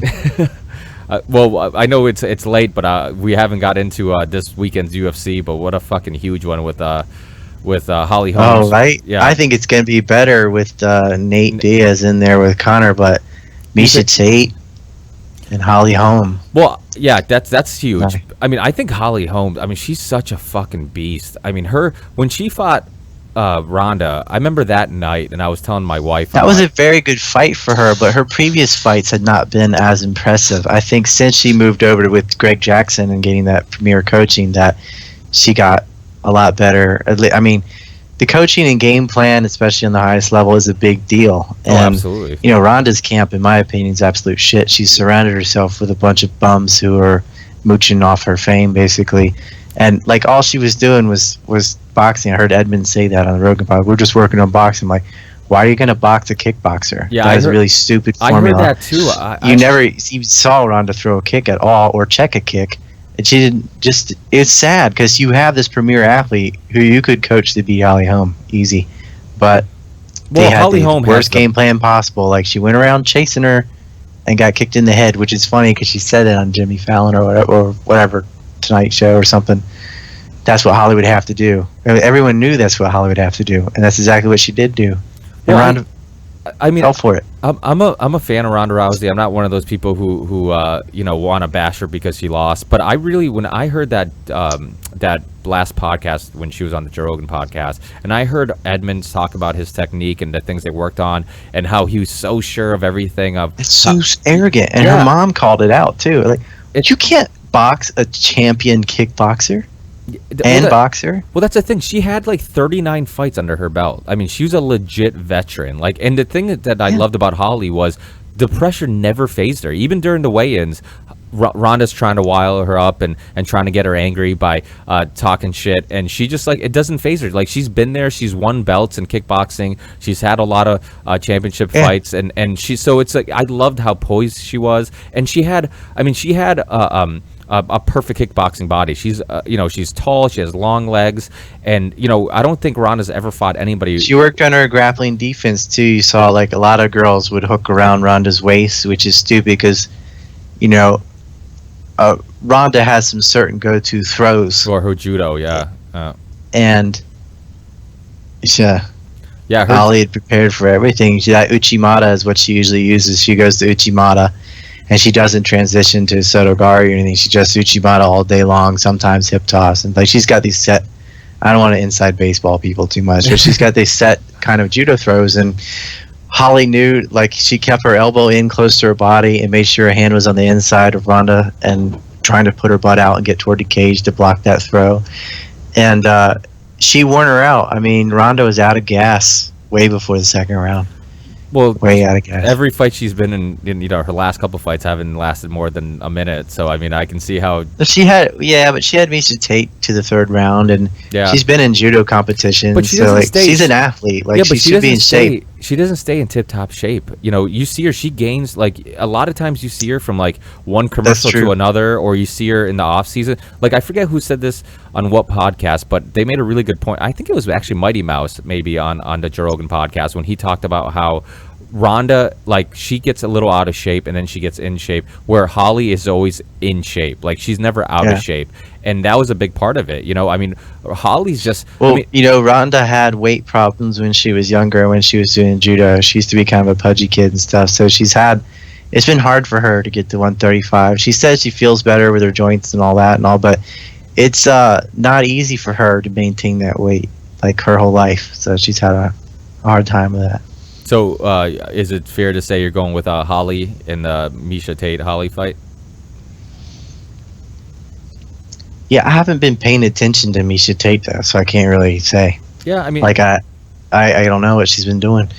It could be a different equation, wrestling. Like, I'm sure Holly will get her underhooks and get her butt out. Just knowing the defense she had for the judo, I think she can probably defend those takedowns. And so, but, Miesha Tate is not going to go in there with an idiot game plan like Ronda did. And if you see Holly's previous fights, and I know this was before Jackson, but she was winning by decision and barely squeaking out and, barely beating girls that Ronda beat in 5 seconds. I can't stress enough how much the right game plan matters in a fight. Oh, absolutely. Especially in professional level, and especially with women. Like, look at McGregor. It depends what Miesha's plan is. I mean, it's a really big thing. McGregor's been fucking just analyzing and dissecting people's, He was practicing that punch for Aldo because you know what he did? He did what I would have done, because I look back. I called all those fights at the UFC. I was like, Romero's going to win. I said Luke Rockhold's going to win. I called them all, and they were like, how'd you know all that? I'm like, because you can tell. He went and saw Aldo's previous fights, and Aldo starts his fights the same way every time. So he's like, when he overextends on that punch, I'm going to kapow with that left hand. You can see him practicing in not the dressing room or whatever, the little place they had him out back, practicing that punch over and over, because he knew Aldo was going to come off with that. That's how Aldo likes to swing in with that right hand and get in against the clinch and do his knees and start kicking your leg and stuff. He starts the same way every time. And I'm always interested to watch a starter fight, because a lot of them do this. A lot of them start their fight the same way every time. So if you can anticipate that opening, you can get a really good counter shot. Yeah, it's true, because no matter how much you train, sometimes you still have these tendencies these habits that are hard to get out of, and if you can see those habits just pop up and you can figure them out, yeah, I mean, it's a huge help. I mean, I see even with basketball, playing basketball, it's the same thing. You have, you talk to somebody about a strategy. Okay, let's do this. Let's try, and then they go right back to those bad habits. And so yeah, I mean, McGregor, he's a great mind. I mean, he really, I mean, I think what makes the Diaz... He can kick, too, and a lot of fighters can't. His striking they just do low leg kicks is the only kick they can do. They don't front kick, side kick. They can't do a proper head kick. They don't do crescent kicks. They can't do anything. That's something else Holly did. She was hitting her in the obliques. Ronda had no answer. She didn't know how to check a kick. Yeah, I was kind of surprised with that, too. It was sad. It's like, and when Holly realized, like, oh, I can do this all day. Well, that's why... She doesn't know how to block it.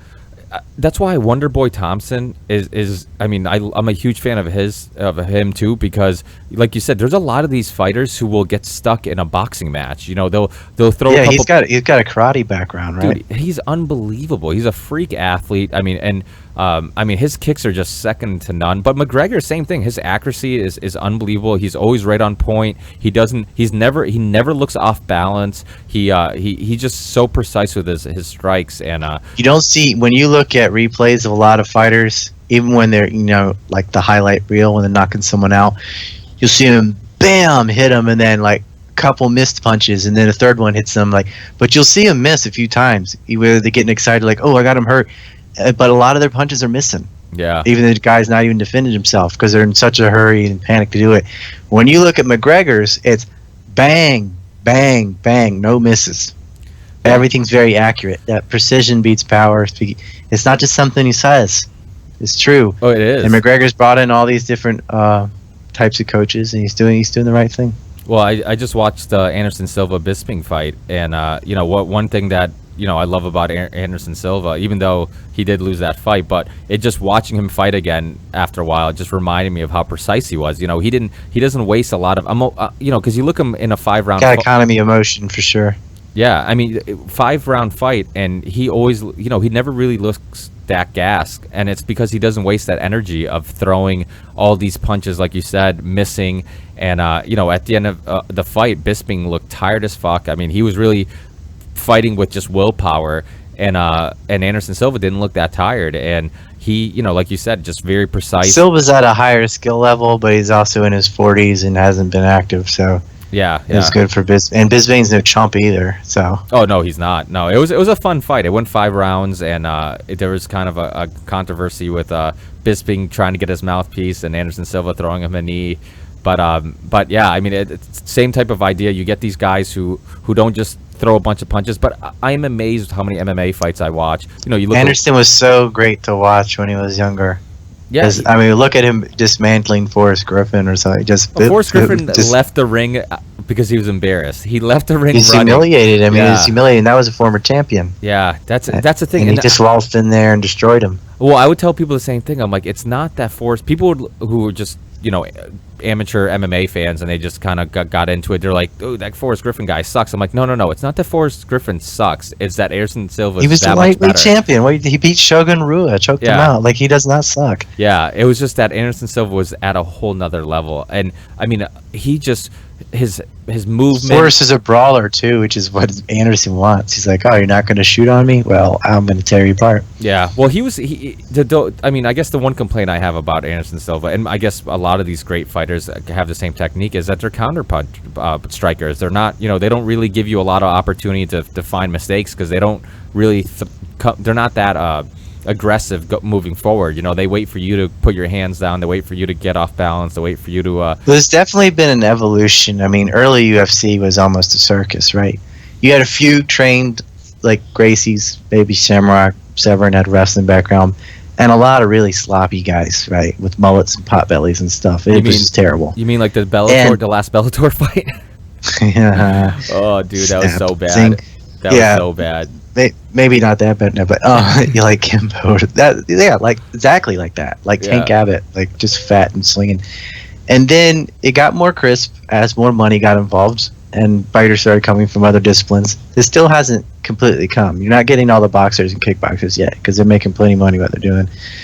And the grappling arts aren't really big in the United States. Wrestling is, because it's free in the school system, so poor people can do it. So we have very good wrestlers, but we don't have a high level judo yet. We don't have a high level in any of the kicking arts really either. They're like, oh, I did Muay Thai. Like, no, you didn't. If you fought a Muay Thai fighter, you would get annihilated in just Muay Thai. Like, they're not that great at it, but it's coming along and it's evolving. Judo's being pushed more basically because of Ronda Rousey. I think Holly Holm might bring in some more kickboxing stuff, but when you see more karate and stuff get in there, the kicks are going to get a lot better, the punches are going to get a lot better, because you can look, even during the era of Vanderlei Silva, steroids, he's swinging punches, like huge up and door punches. His right hand swinging, his left hand's down, right? Like that. Chuck Liddell would do the same thing. He'd be swinging one punch, and before bringing his fist back to guard his face, he would start a second punch, right? And that's how Rashad Evans just went in there and went boop, boop, and knocked him out. You'll never see a boxer do that. Not a professional. Never. They always bring the fist back before the next one comes. But they're not really specialists in anything. Jiu-jitsu, we got a lot of great jiu-jitsu, And I think that's basically because the Gracies went in and won all the early UFCs, so everybody went and studied that, right? And then you see some wrestlers start winning once they made weight classes, and so everybody started studying that. But the striking level still got a long way to evolve, and there are a few people who already, like Anderson Silva, who could do it, and that's why they would just go in there and clown people who can't strike on that level. Well, I think there's so many different arts to consume that it's hard to be an expert in anything. So people will practice a little bit of their under strike. Yeah, but bringing your hand back to defend your chin before you throw your second punch is like your first day of boxing. No, it's not I like agree. An expert. And that's why you look at a boxer and they look at MMA and they're like, oh, their boxing sucks, and they're right compared to what they do. But I mean, you put a boxer obviously in the octagon and they get their ass kicked. So I mean, I definitely because everyone knows they're a boxer and they shoot in and tackle them and submit them on the ground. Exactly. But same thing would happen to most of the MMA in boxing. We get knocked out bad, like and like you they said, don't know how to punch properly. Somebody in the UFC compared to somebody who's done Muay Thai their whole life, they're gonna get their ass kicked because they're specialists in striking and they're really. That's what Gina Carano went in there and cleaned up with her Muay Thai. Yeah, but she never. If she had fought just in regular Muay Thai against Muay Thai fighters, I don't think she would have been champion. She was the best. When you're that early on in the girls' league, and I really like Gina Carano, but the skill level just wasn't there. And Ronda Rousey too. Like, she's an Olympic athlete. Holly's a world champion, but a lot of the other girls in the league are like, just thought it'd be cool and started wrestling 3 years ago or something. Like they're not on the same level. Yeah, well, that's and people will look back at girls fighting the way we look back at early UFCs, being like, "What is he doing? Like he could choke him, and he isn't." Like, it's really, if you go back and watch early UFCs, aside from Royce Gracie, it's terrible. The technique and everything is real bad. Oh, absolutely. There's a lack of technique. I mean, there's basically you get people who are brawlers, backyard brawlers, or you get somebody who maybe has a wrestling background, but they really have one art and they focus on that. And these people are like, I'm a third dan in karate. Like, no, you're not. Where? You definitely are not. Well, and they got, I mean, you really lost a little respect for black belts anyways, because there was, when I was doing martial arts, I mean, there was some people that trained with us that were black belts that, got their black belts from some dojo. Well, it's because it's inflation, because it's hard to make a living teaching martial arts before UFC existed, right? Oh, absolutely. So people basically would sell belts. Like, if you went there X number of months, whatever, you got a new color belt. Well, that's exactly and it wasn't really based on the skill or anything. Exactly. I think that was the huge issue. I mean, I remember when I was growing up, I mean, you would think, oh, if somebody has a black belt, it meant something. But then when I got into martial arts, you realize, like, holy shit, there's a lot of people who have black belts that I would beat the shit out of. And they don't deserve them or anything. Yeah, and they make our dojo look bad. No one got harder hit than Taekwondo, because American style is like, you can't even punch in the face. There's all these stupid rules. They tournamented it so like that the flicky kind of kicks that wouldn't really do a lot of damage can still get a point. And they just give out black belts like it's candy.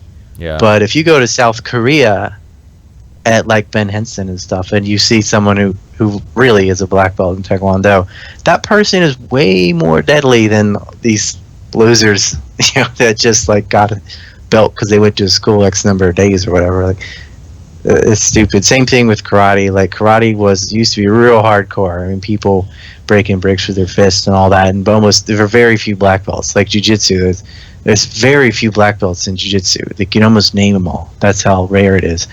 But then that movie Karate Kid came out, and everyone got into karate, and the belt inflation took off, right? Yeah. But it wasn't like that before that film. And in a way, it helped karate get popular, and it also destroyed karate, because it made, like, little kids were getting black belts. Like, you're a child. You don't get any belt. Yeah. But that's what happened. Yeah. They did break it up in Q and Don, but whatever. I mean, there was so much belt inflation that it's kind of like everybody in the military says they're a Marine, and everybody that's ever done any martial arts claims to be a black belt, whether they are or not. Yeah. But even if they are, it still doesn't mean anything because of all the inflation. Yeah. But I mean, you see people like Machida and certain people and St. Pierre who had like karate backgrounds who, I think people should, and I think. Yeah, but both were from Japan. Machida's father got his karate from Japan, and George St. Pierre studied under Japanese. He comes out with kanji and a gi, right? Yeah. Like, where it did not have the same effect as what happened in the United States to karate. Of course, it's from Japan. So is jiu-jitsu, so is judo. Yeah. Basically, all the effective martial arts are from Japan. Yeah. And that was because of the weird situation that the populace was put under with the samurai oppressing them. Yeah, that's a lot of people don't know that history with jiu-jitsu and trying to fight the samurais because of the armor and stuff like that. Yeah, that's really interesting. But hey, I won't hold jiu-jitsu and all of it, like basically everything except for taekwondo and kung fu are Japanese. Yeah. It's interesting because that's a common. You brought up a common theme that I saw in a lot of fights, and that's this idea that they don't, they kind of just give up on throwing kicks, and it's such a useful talent. You get Condit. But if I always say, if you can't kick, don't. And it takes a long time to develop that, and they're not interested in it because they aren't seeing other people do it. But I can guarantee you, like Thompson, like you were saying, when a few good kickers come, you'll see martial arts in the UFC come in waves. Like, absolutely. There was a jiu-jitsu era, there was a wrestling era. Like, they get these trends, right? When a good kicker comes along, then everyone's going to start studying that. And yeah, of course, like, the kicks are very much underused. But even in UFC, they used to not kick at all, and then suddenly everyone started leg kicking because of Pardum and stuff. Like, oh, leg kick, chopping the tree down kind of thing. So everybody learned that roundhouse with the shin to the thigh. But then they stopped. That was it. That's the one kick they know. Like, kick them on the inside of the leg, kick them on the outside of the leg. I guess Crow Cop would head kick some people, but in a real sloppy way, not with a ball of the foot or anything. Hit him with the top of his foot and stuff, and very sloppy and losing balance when he swung it. Like, that's not a really good kicker. It isn't. Well, that's why. I mean, if you kick someone at all, it'll hurt them. You can knock them out. You don't have to be that great to hurt somebody with a kick, but you're no Jean-Claude Van Damme or anything. Like, yeah. Well, I think that's what made McGregor so impressive to me. When I first saw him, when I really started acknowledging, like, wow, this guy's for real, is his striking was so precise, and he was always on balance. His technique was incredible. I'm like, dude, this guy is for real. And like you said, UFC, it does go in waves, because when something works, everybody wants to jump on board and do it. And I think now when you see Holly Holmes being successful, I think Thompson, I think McGregor, and you see people using the kick, because I mean, kick is great for distance. I mean, you saw Thompson use it. He's like, you know what? Machida did some, like, he knocked Randy Couture out with a front kick, and Anderson Silva knocked out Vitor Belfort with a front kick. It's like, ooh, the first two front kicks ever thrown both knocked people out. Isn't it? That's why it was. It's the most common kick there is, and you never see it. They do the teep, which is like using the entire surface area of the foot to push someone away, but they're not using the ball of the foot to pound someone with a front kick, and it's not that hard to do. It's funny, because I was gonna say that myself when everybody made a huge deal out of that front kick that Anderson did that knocked him out. I'm like, well, it's a front kick. It really put in perspective, like, it, because I never even really thought about it, but when they made a huge deal out of it, I'm like, holy shit, they're right. Like, when people are squared up because they're grappling and wrestling and trying to shoot on you, and they're not facing sideways or at an angle, they're like squared up at you, it's pretty easy to front kick them in the stomach or the face. Yeah. And yet they're throwing roundhouses, which is the stupidest thing to do. I'm like, what are you doing? Well, yeah. Front kick them in the gut, right in the solar plex, and end the fight. Absolutely, because I mean, the nice thing about the front kick, you don't see it coming as much. You don't, it's much quicker to do it. It's like the jab of the kicking world, except it hurts a lot more than a jab. Yeah, absolutely, and it's great for distance. It's great, everybody has longer legs than it's safe to your own leg, because if they check it, yeah, it's your foot. It's not the top of your foot; it's the ball of your foot. It doesn't matter. It's crazy how long the UFC's been around and how many fights there been, and that front kick was like, oh my god, the first front kick to knock somebody out, and I'm like, holy shit, that's right. This doesn't happen often. Why? It was like there were two front kicks ever thrown, and both led to knockouts. And yet, I saw George St. Pierre do it to Koscheck, I think, but Kung Lee used to come in and kick, but again, that was another fighter who knew how to kick, who was coming in his 40s. Yeah. Right. Yeah. So, Josh, some of these younger guys, McGregor too, you're going to see more kicks, for sure. So you said you think the Nick Diaz McGregor fight's going to be Or Nate. Nate I'm Diaz. sorry. Yeah, Nate. You think? I mean, obviously he's going up to. I think it's more of a ticket seller because Nate Diaz is an older, more established name. Even though he's not the champion, But I think. Raphael's a beast. Yeah, I know, but he's not as the Diaz brothers. One, they build off each other's fame.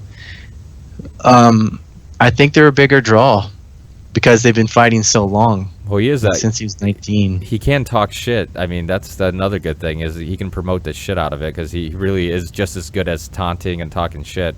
Well, I'm not just. I don't think he's as good as Yeah, I was McGregor. gonna say, McGregor not was as laying good. it on. He wouldn't even refer to him as Nate. He would call him Nick's brother.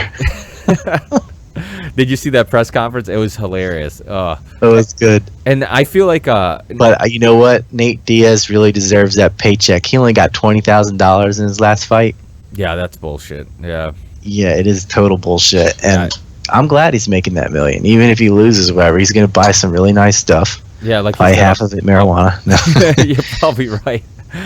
Yeah, it's and I am glad too because he's been around for a while and he's an exciting fighter and you know what, I still think the fact that he's going up to 170, even though a lot of people are already counting Diaz out, I think that he's got a lot of range. He's taller. Absolutely, yeah, he's taller. He can box. And we haven't seen McGregor that heavy fighting yet, so I mean, it's we should wait a little bit. It is nice to eat steak for breakfast and dinner, though. It's I mean, McGregor, it's amazing how good he looks when he fights, but at weigh-ins, he looks like he's dying. I mean, his face caves in so much, and I'm like, it's amazing that he's more of a 155er than 45, but 170 is a different beast. So it's going to be interesting. Like, I think McGregor has a higher skill set, but I've never seen him fight at that weight class. Exactly. So that's why I'm like, I don't really know who's going to win.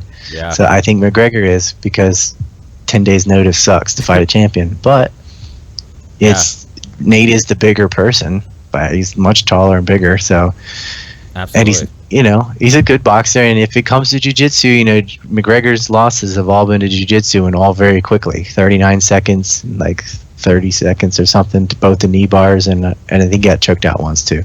And the Diaz brothers are very good in jiu-jitsu, so absolutely. I think it's going to be a stand-up fight, but he's got that threat. And he doesn't have to worry about McGregor taking him down. He knows to concentrate only on striking because McGregor is not going to, shoot in on him with wrestling or try and do jiu-jitsu with the Diaz. That's just stupid. So, absolutely. Well, I won't take up any more of your time because I know it's probably time for breakfast by the time we finish this podcast. Hey, I like talking UFC. I never get to do it. Yeah. Well, that's why I wanted to talk about it a little bit. That's the cool thing about having guests on is that sometimes you find out that you have other interests in common, and then you get the bullshit about that. And martial arts, comics, and politics. Yeah. Well, that's why, I've said this on the podcast before, and I've had some guests. I go off how stupid Superior Spider-Man was.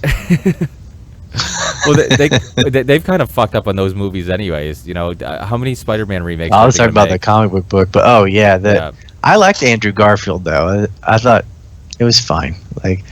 But now that Marvel is getting it back and they're gonna let Disney do it instead of Sony, that's definitely a plus. Yeah, that is a plus. Yeah, because they're gonna stay true to the comic books. I mean, you talked about that's their main character too, and he's been isolated from all the other characters in the universe, and he's gonna be in the Captain America film, I believe. Oh, that's awesome. So, yeah. Well, you talked about things you learned in comic books. One thing that I got from X-Men, being a huge X-Men fan growing up, was it kind of made me relate like what was going on in the universe of X-Men and what was going on with minorities and people who were minorities in our society, and just how they're looked at differently and how they're not accepted. And I'm like, oh, this is some metaphor for the way minorities are treated in our environment, or just the way that you might treat anybody who's different than yourself. And so that started with Aquaman. And they did it real subtle way, like Aquaman's a blonde, but all the Atlanteans are ginger fuckers. So, for his wife's read it. And yeah, it was like obviously skin color, what they're really talking about, but they're like, oh, but his hair is yellow and ours is red, and it went through. And Green Arrow Green Arrow was the first superhero that actually took a political stance. Right, because most of them are non-political at all, so they went into that, and as pro desegregation, and then X-Men definitely with the mutants and minorities, you get that, and the Green Lantern too. So all those have been kind of politically ish. Yeah, yeah, absolutely. And like you said, I think that you can find something to kind of create a moral compass from a lot of different things. You don't. Hey, Marvel Civil War Hero Registration Act was definitely the Patriot Act. That's right. And it even started with the bombing of Stanford. There was a bomb. That's 9/11. Obviously, Nitro went and blew himself up, and so they had that horrible catastrophe in Connecticut. But it's obviously New York what they're talking about, 9/11. Yeah, yeah. Well, and so Wolverine's sort of like my character. He goes and he doesn't believe any side, and he goes and investigates himself, right? And yeah. So, they played on 9/11 in the Patriot Act. I mean, it was clear what that arc was about, and that led to the great feud with Steve Rogers and Tony Stark, and they let it. It wasn't completely like Stark's a shithead or something. They made as best arguments they could for both teams, so that people were divided, and some were Iron Man, some were Captain America. It was good.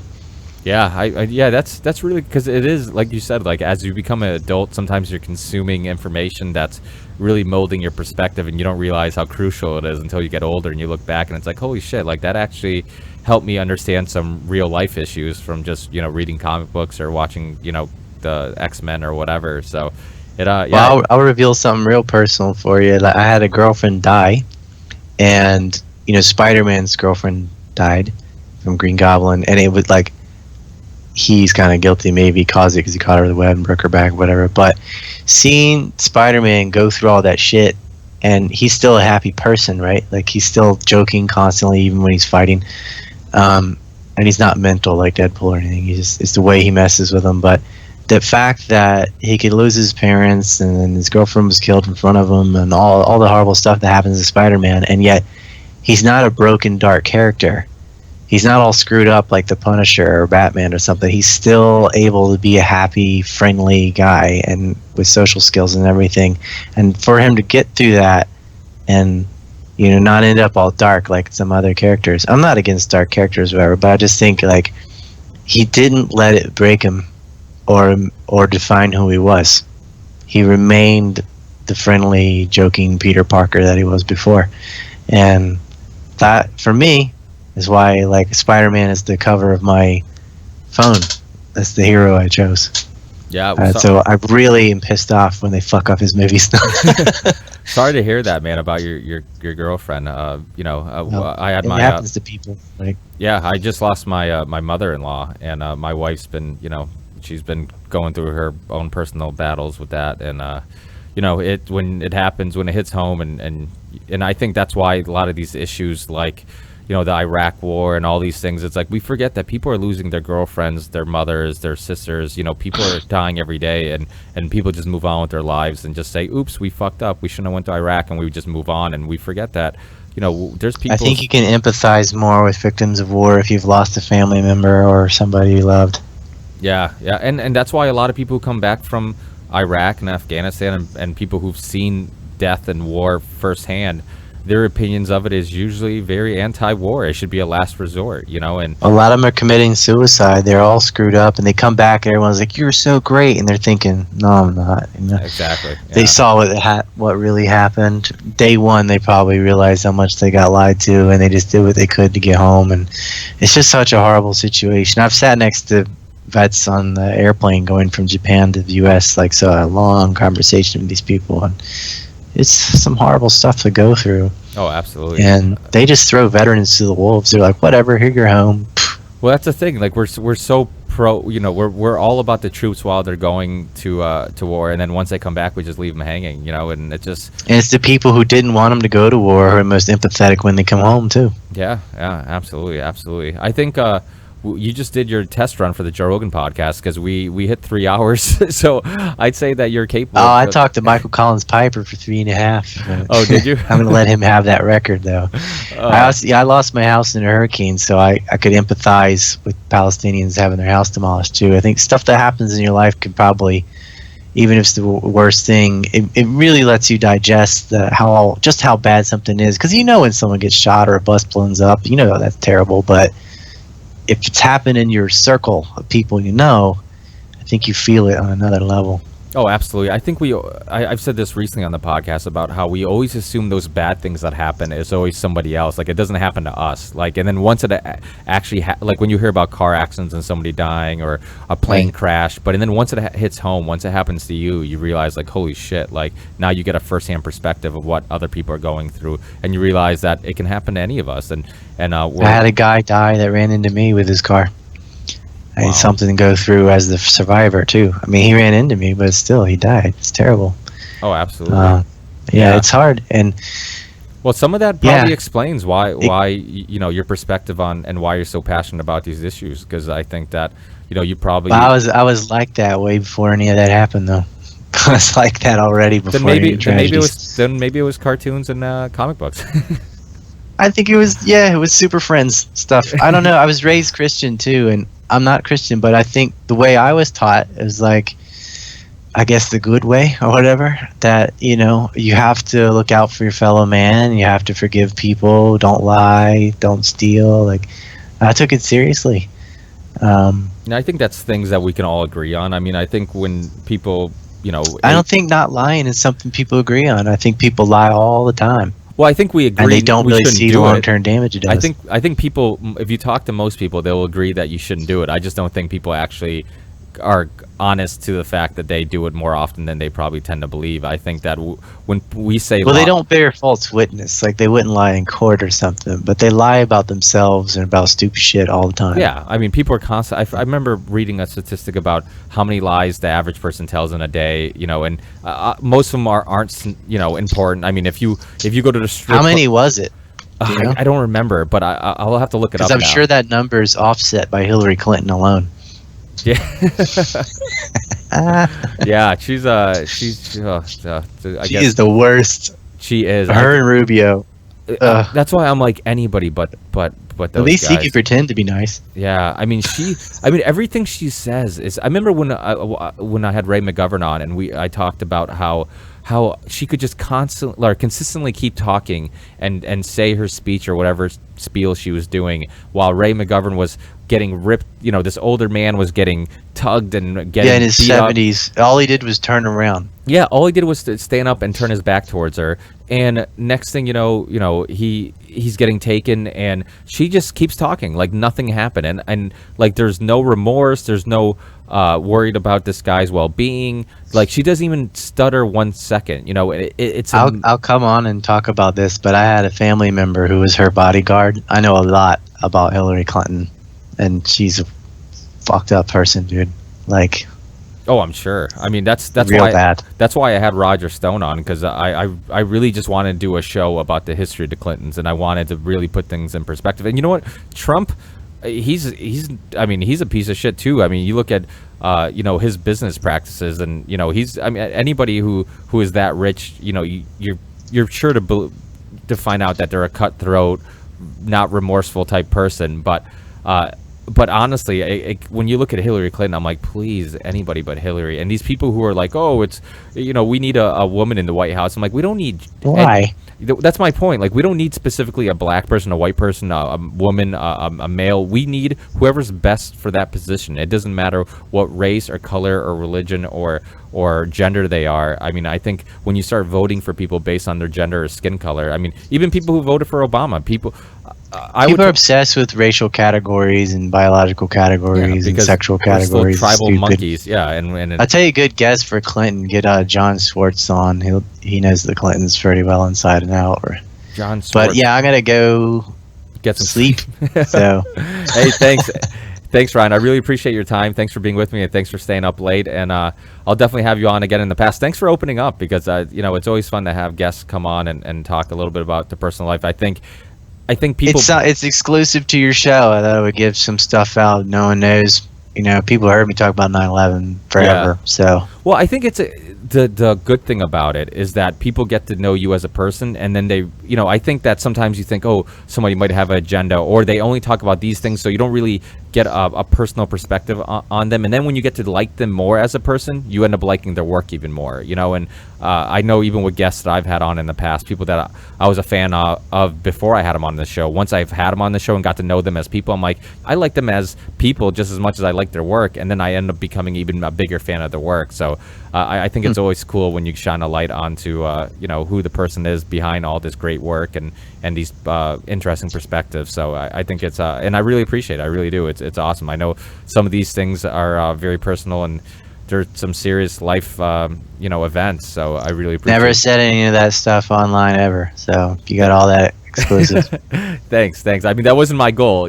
My goal is always just trying to have interesting people on that that I like, and hopefully just spark a interesting conversation that people are willing to listen to. But if stuff comes out, then that's always great too, because I put all my personal life on the air, because I think that it's important for people to know who the person is that's trying to do this and really get I think people like that. I think that's why people like podcasts. I think because they're sick of this censored mainstream media. They're sick of the basic Q&As you'll get from the typical newspapers and magazines, and people. They're more fluid too. It's like there's no reason it's got to be like school, where it's one subject at a time and nothing deviates from this thing. Exactly. That's not how real conversations go. And I would suck at that anyways. As you can tell, I'm all over the place. So even if I had to do that, I would suck pretty bad at it. So I could arrange you in, but I don't want to. I wanted to talk about MMA and comics. I always want to. And I don't get to. Yeah, same here. But well, thanks a lot, Ryan. I'll give you my theory about Japanese anime versus the American style, and the way the cultures influence both is really cool. Like rant I have. We can do that sometime. Oh yeah, definitely. Yeah, I was I'm like, is he gonna tell me now? But yeah, well, let's save some stuff for the next episode. Yeah, absolutely. We'll definitely get into that. If you remind me about that, it's interesting. I promise. Yeah, I'll actually. People I've said it to, like, fuck, mind blown. Yeah, it's funny. You have such a. I can tell that just your type of thinking. You analyze MMA. You analyze history, you analyze comic books. It's all like the same type of patterns and rhythm of just dissecting things and really looking into things. So I think it's comics is good training. I mean, if you think about the number of names and issues and stuff, and retaining that and crossing this story and that, it's pretty similar to historical research, except it's fictional. Yeah, no, absolutely. I mean, one thing I always loved about the Marvel Universe was that how all these comic books and all these characters seemed like they had their own lives, but then it was so well put together where they would reconnect in certain storylines, and then, so it was always, like you said, it's... I've been put out in Shadowland during Daredevil. I'm like, excuse me, but Bullseye has a healing factor, which we learned in the Elektra issue during the Civil War when Mr. Negative went into how he had to... And... They like, because they'd made a mistake. I even pointed out 3 mistakes in the Marvel Encyclopedia, and I did it on the first day. Damn. I'm a high-level nerd in this stuff. Dude, you go Blackest Night on Comic Vine. That's my handle. Shout outs from Sarah Lima. Like a lot, I'm in it, man. And yet I've never been to a Comic-Con in my life. I just went to my first one this year. I was at the casino, and we were there for other reasons, but they had Comic-Con at the same time, so I'm like, oh, I'm definitely going. So it was pretty cool. I mean, it was definitely fun to see all the people dressed up and how far they go with these outfits. I mean, it's pretty insane. How I like to go one day. I just don't know if I ever can. Like, they're in the U.S. The only time I'm there is for work, and hey, if it never comes on the same day as the Comic-Con. So. Yeah, I hear you. At the time it would be hard, but hey, if you're ever in the East Coast, hit me up. I'm going to be there in 2 weeks. I'm going to the Anti-APAC conference in DC. Oh, okay. We're covering that event, and then I will be in the West Coast before I go to Japan, because I'm meeting the Angela from antiwar.com, and I'm going to see Eddie Bravo. So nice. Yeah, one of these times, if you're ever a little bit more east, like Massachusetts, let me know. And we'll closest I've been there is New York City. Yeah, well, that's not that far from here. Yeah, we go to New York quite often. So, but yeah, we'll definitely have to get together sometime. But thanks a lot, Ryan. I'll let you get some sleep, and I'll definitely have you on again, because it definitely seems like we barely scratched the surface on a lot of these topics. So, we'll talk again. And thanks again. Like I said, I really appreciate you. I could talk about Kennedy. I have to prepare for that kind of thing because it's so much stuff and it's hard to organize and know what people know. Because sometimes I would start talking about people and no one knows what the fuck I'm talking about. Yeah, well, that's one thing that always amazes me. I've been told. Your way. The way you remember names and all this information is absolutely insane. I mean, I for each episode, sometimes I'll refresh. I forgot Ali Al-Jara's name. I remembered it in the course of the conversation, and Walter Reed too. Don't be but so I hard never on forget yourself. anything. So I must have sleep deprivation or something because I never forget that, especially the name of the cousin of a 9/11 hijacker. Have you always? That's been on like the tip of my tongue. Have you always been like that? Have you always just been really good at just memorizing information and retaining it? People think I have a photographic memory. I don't. I'm not even sure if that's real. I think it's just a word for people who have really good memory. But I don't think memory is a passive thing. It's an active thing. Like I tell people, like if you decide to remember something, you usually can. Like repeat it in your head a few times. Remember where you're parked or something. Like it's absolutely. something. Focus I don't is a want to big make part of an it. analogy to muscles. Like the more you lift weights, whatever, the stronger you get. But the more you actively use your memory, the better it will get. I wasn't just born with a memory. Like I decided to make my memory good. I saw some like whiz on TV or whatever, memorizing cards and stuff. I do magic, by the way, too. That's another thing. And I've had the I'm amazing like, Jonathan on. I want to do that.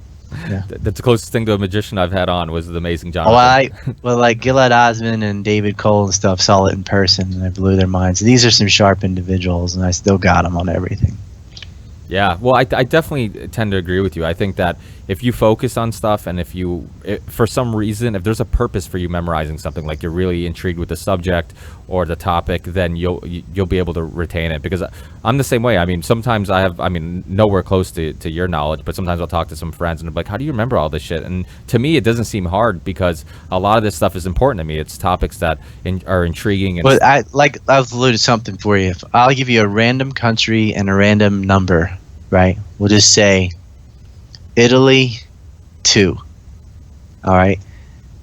Now, next time I talk to you on the podcast, you're gonna remember Italy 2. I'm just gonna say I will remember. I'll just say what was the country, what was the number. Don't write it down or anything. Just say it in your head and see if you can do it. If you say Italy 2, all right, it's Italy 2. I don't think you're gonna forget. Yeah, no, you're right. And I don't think you will because I said it 4 times. So. But it's weird because there are certain parts of conversations that for some reason you don't even know why, but you have a really good memory of, and you'll be like, why, I remember that part, but maybe something else I don't remember so well. And I think, a lot of it is just like I'm telling myself, okay, this is important, so I'll memorize it, or I'll keep it in the back of my mind somewhere, store it somewhere. If it's something you say too, so like once you are saying it in your head, you go ahead and say it out loud. That'll help you a bit. And relating stuff. Some things that you have to memorize, like numbers and stuff, there's ways that they relate to each other and all. Like if you're learning a foreign language or anyway, but there's some ways, some tricks and stuff. But mainly it's simple, like just say it in your head a few times and decide you're going to remember it, make it important, related to something. Well, you can. When I was in a band and when I had to memorize my lyrics and stuff like that, it was kind of similar idea where I would just, I'm like, how the fuck am I going to memorize these lyrics? We have a show in a couple weeks or whatever. And because a lot of times when we would practice, we'd have the lyrics in front of me, but it would always be easier to sing it when you don't have to read it line by line and you knew it by heart. And I think so, yeah. Yeah, and it was always much easier to memorize things after it really wasn't that hard to memorize things after just reading it a couple times, saying it to yourself. And I always thought like, oh, this is going to be hard to memorize all these songs, and really it wasn't that hard. But the other thing that's weird too is that how easy it is to music is a special type of memory too. Well, it is, because I think songs is like a unique thing because you can see like little kids that learn these complicated songs. The rhythm and all matters. Well, that's what it is. I talked to a Syrian girl because she always tries to memorize or read her stuff, and I'm like, don't read it. Don't.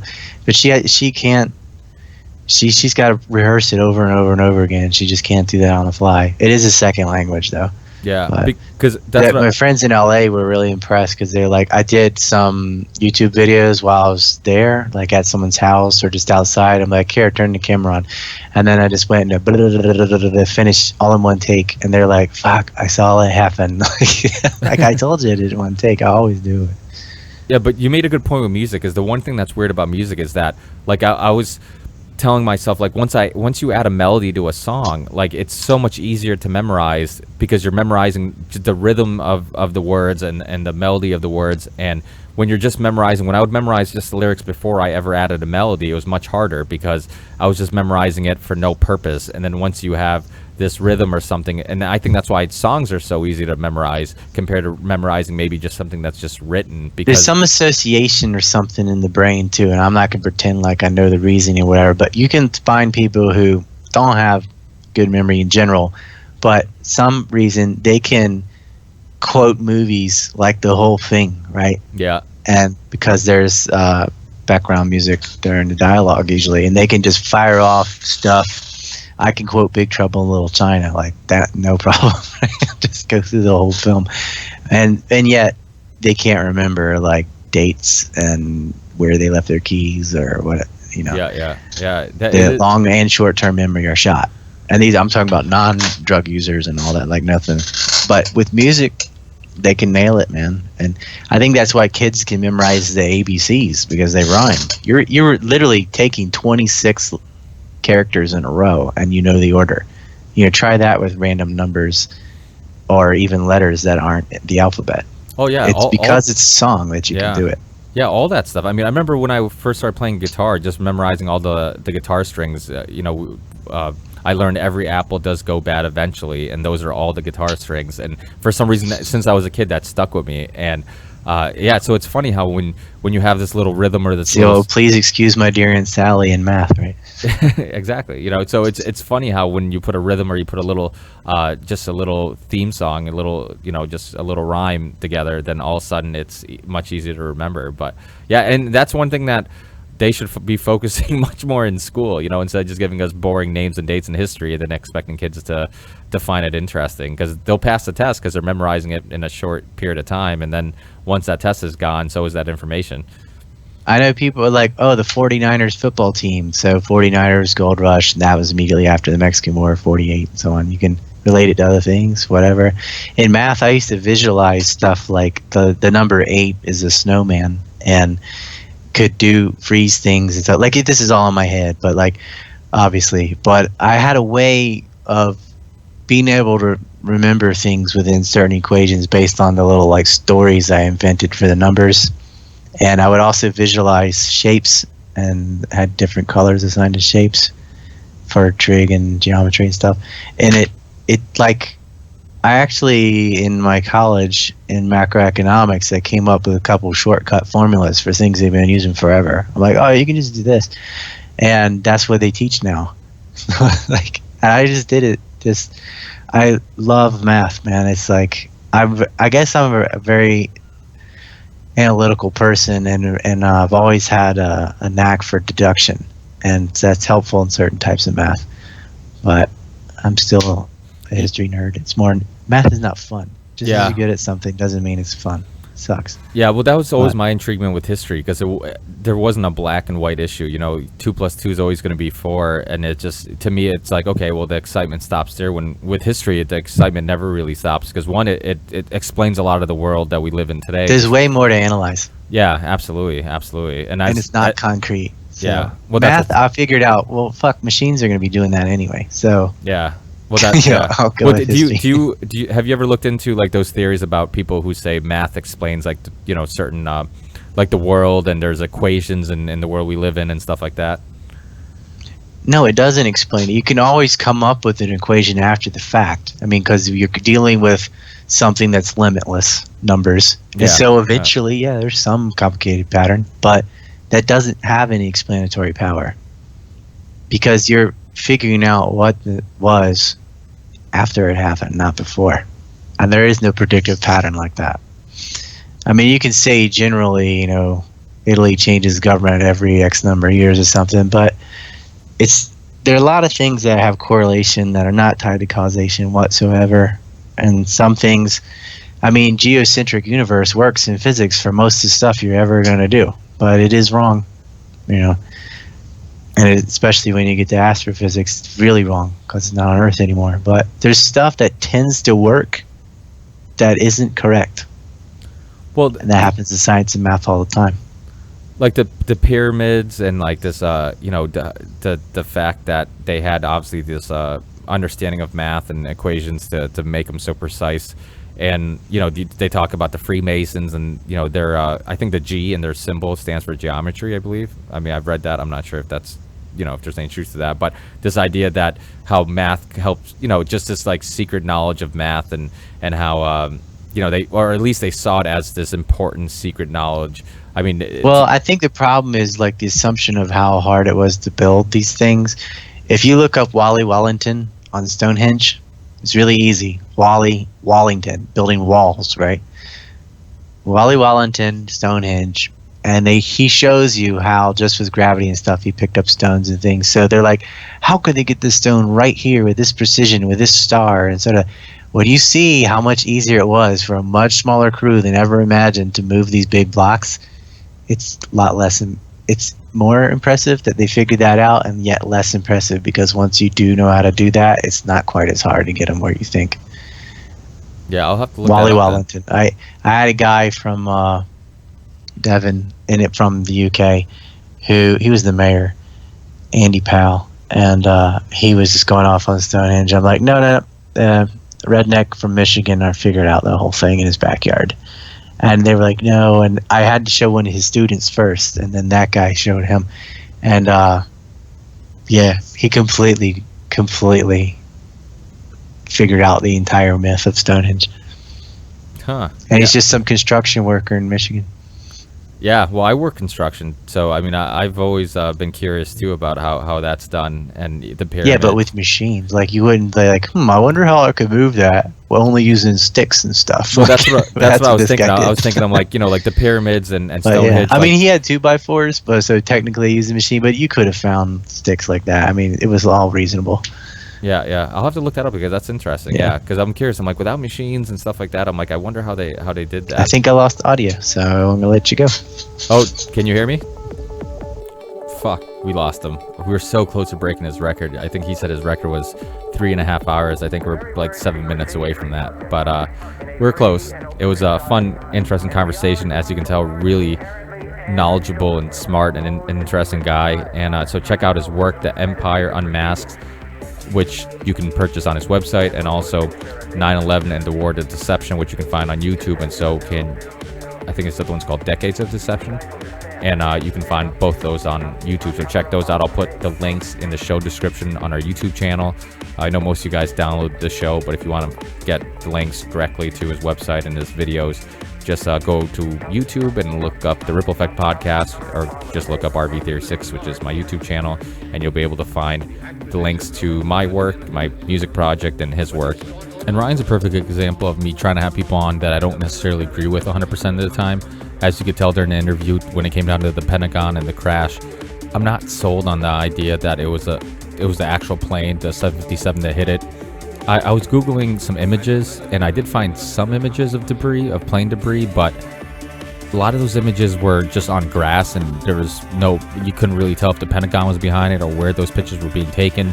And as most of you guys know, you could Google anything. I could Google Eddie Bravo, Joe Rogan gay together and find a picture of them kissing men or something, or Ryan Dawson reptilian and find him with reptilian eyes or something. I mean, you can find almost everything online. So the fact that I just Googled it, Pentagon plane crash, 9/11 plane debris or whatever, and it came up and there's images, doesn't necessarily sell me on the point. I still think the maneuver seems pretty hard to believe when there were really shitty pilots. And I have a guy who's a pilot who works for me, or he was a pilot in France, and even he said with a commercial airline that would be impossible for an amateur pilot to do. So also he brought up the idea of if it wasn't a plane, then where did the plane go? And really, I don't know. I mean, just because you can't prove where the plane went doesn't necessarily mean that it had to be a plane. I mean, look at the Malaysian plane that disappeared,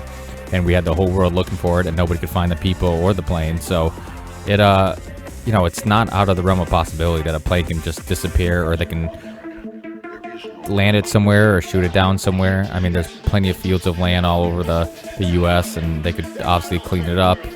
or hide it or whatever. So it's not out of the realm of possibility when you look at everything else that happened that day.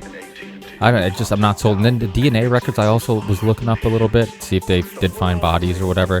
And I found some websites that talked about it, but again, I don't know these websites. I don't know if they're credible.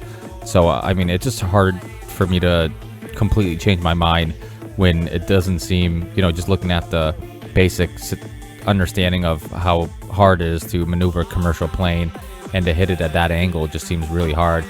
Plus, the Pentagon is you would assume the most secure, safest place in the U.S. You would figure they would have plenty of just ground to air missiles and tracking device and just tons of different ways of defending itself if something like that did happen and somebody did try to fly a plane into it, and or they would have jets nearby that could shoot it down and get to it before it hits the Pentagon, and then the spot where it hit. James Corbett has talked about it. Those offices there, and I think even Ryan talks about it. Those offices there, maybe in one of his documentaries about the significance of where it got hit specifically. So, who knows? But I could be wrong. Like I've said in this podcast numerous of times before, I'm not sold on any opinion or any idea, and I'm not even sure that what hit the Pentagon really changes, I guess, the point of researching this and investigating it, and the importance of 9/11, with just the fact that they used it to motivate us to go to Iraq and Afghanistan and just be more involved in the Middle East and kill a lot of innocent people while doing all that. So, I think that that's the point we should all stick on, even if some of us disagree on certain specifics or certain details. I think that's the thing we can all come together on, is the fact that, we think this information is important so people realize that the government is covering something up. The government did lie about what happened that day, regardless what view or alternative view you tend to subscribe to. I think that it's important for us to come together and just be like, listen, it doesn't matter if we disagree on certain details, but the fact that we were lied to, they covered it up. The commission report was bullshit. They didn't really do a thorough investigation. There was 28 pages that are obviously secretive to the public, and there's also a bunch of unreleased interviews with first responders. And Press for Truth, that movie about the Jersey women, the Jersey widows who lost their husbands on 9/11, they talk about all the interviews that were recorded with police officers and firemen, all the first responders, how that's all restricted from the public, how they try to get that released, but they won't release it, which makes no sense. Why wouldn't you release that? So there's tons of evidence that just has been suppressed, and the fact that these planes crashed in these buildings, but some way they found the passport of one of the hijackers a couple blocks away, which seems pretty hard to believe when supposedly they didn't find the black boxes. So there's tons of stuff. So definitely do your own research. In the show description, it sparked the conversation. Talk about what you think is true or untrue, or your theories and perspectives. I'm always open to everybody's opinions, and it's hard to say who's right or wrong, because all these things really is speculation. We really don't know what was covered up, what wasn't, and what exactly happened. We just get a bunch of pieces and information, and we do connect the dots to some extent and try to get the most credible information and really come up with a really knowledgeable opinion on what we think happened. And that's all we really can do, and spark these conversations. Also, like I talked about in the show, my episode 100 is coming up. If you guys have any ideas on what I should do, I was thinking about doing a live episode, but I haven't figured out yet. I haven't spent too much time doing it, but I haven't really figured out exactly how to do it on YouTube yet. And I think I have to download some software and some stuff, and I've never done it, so I'm kind of new to the whole streaming live process. But if I can figure it out before the 100th episode, if I have time to kind of sink my teeth into it and figure it out, I definitely would like to do that, maybe with my co-host Dave, maybe even have other guests call in, and maybe I would email a bunch of past guests and see if anybody wanted to call in during the live episode. So that's another option. And if you guys have any other ideas, let me know. Another option was I was thinking of doing a long 9/11 episode where I would have a bunch of guests tell me their 9/11 story and what piece of evidence they think is the strongest, and just do short segments with a bunch of past guests that have done research on 9/11 and gather or create a really long podcast just on 9/11. So those are just two ideas. Like I said, if you have any other ideas, let me know.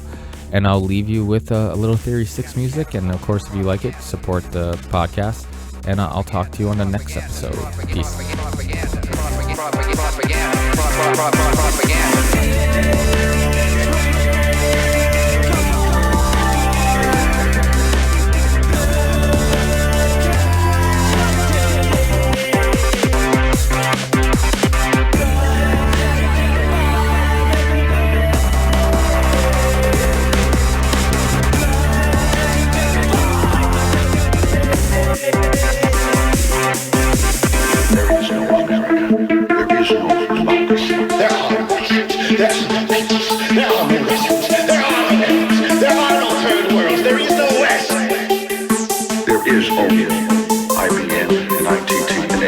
And DuPont, Dow, and Exxon. Those are the nations.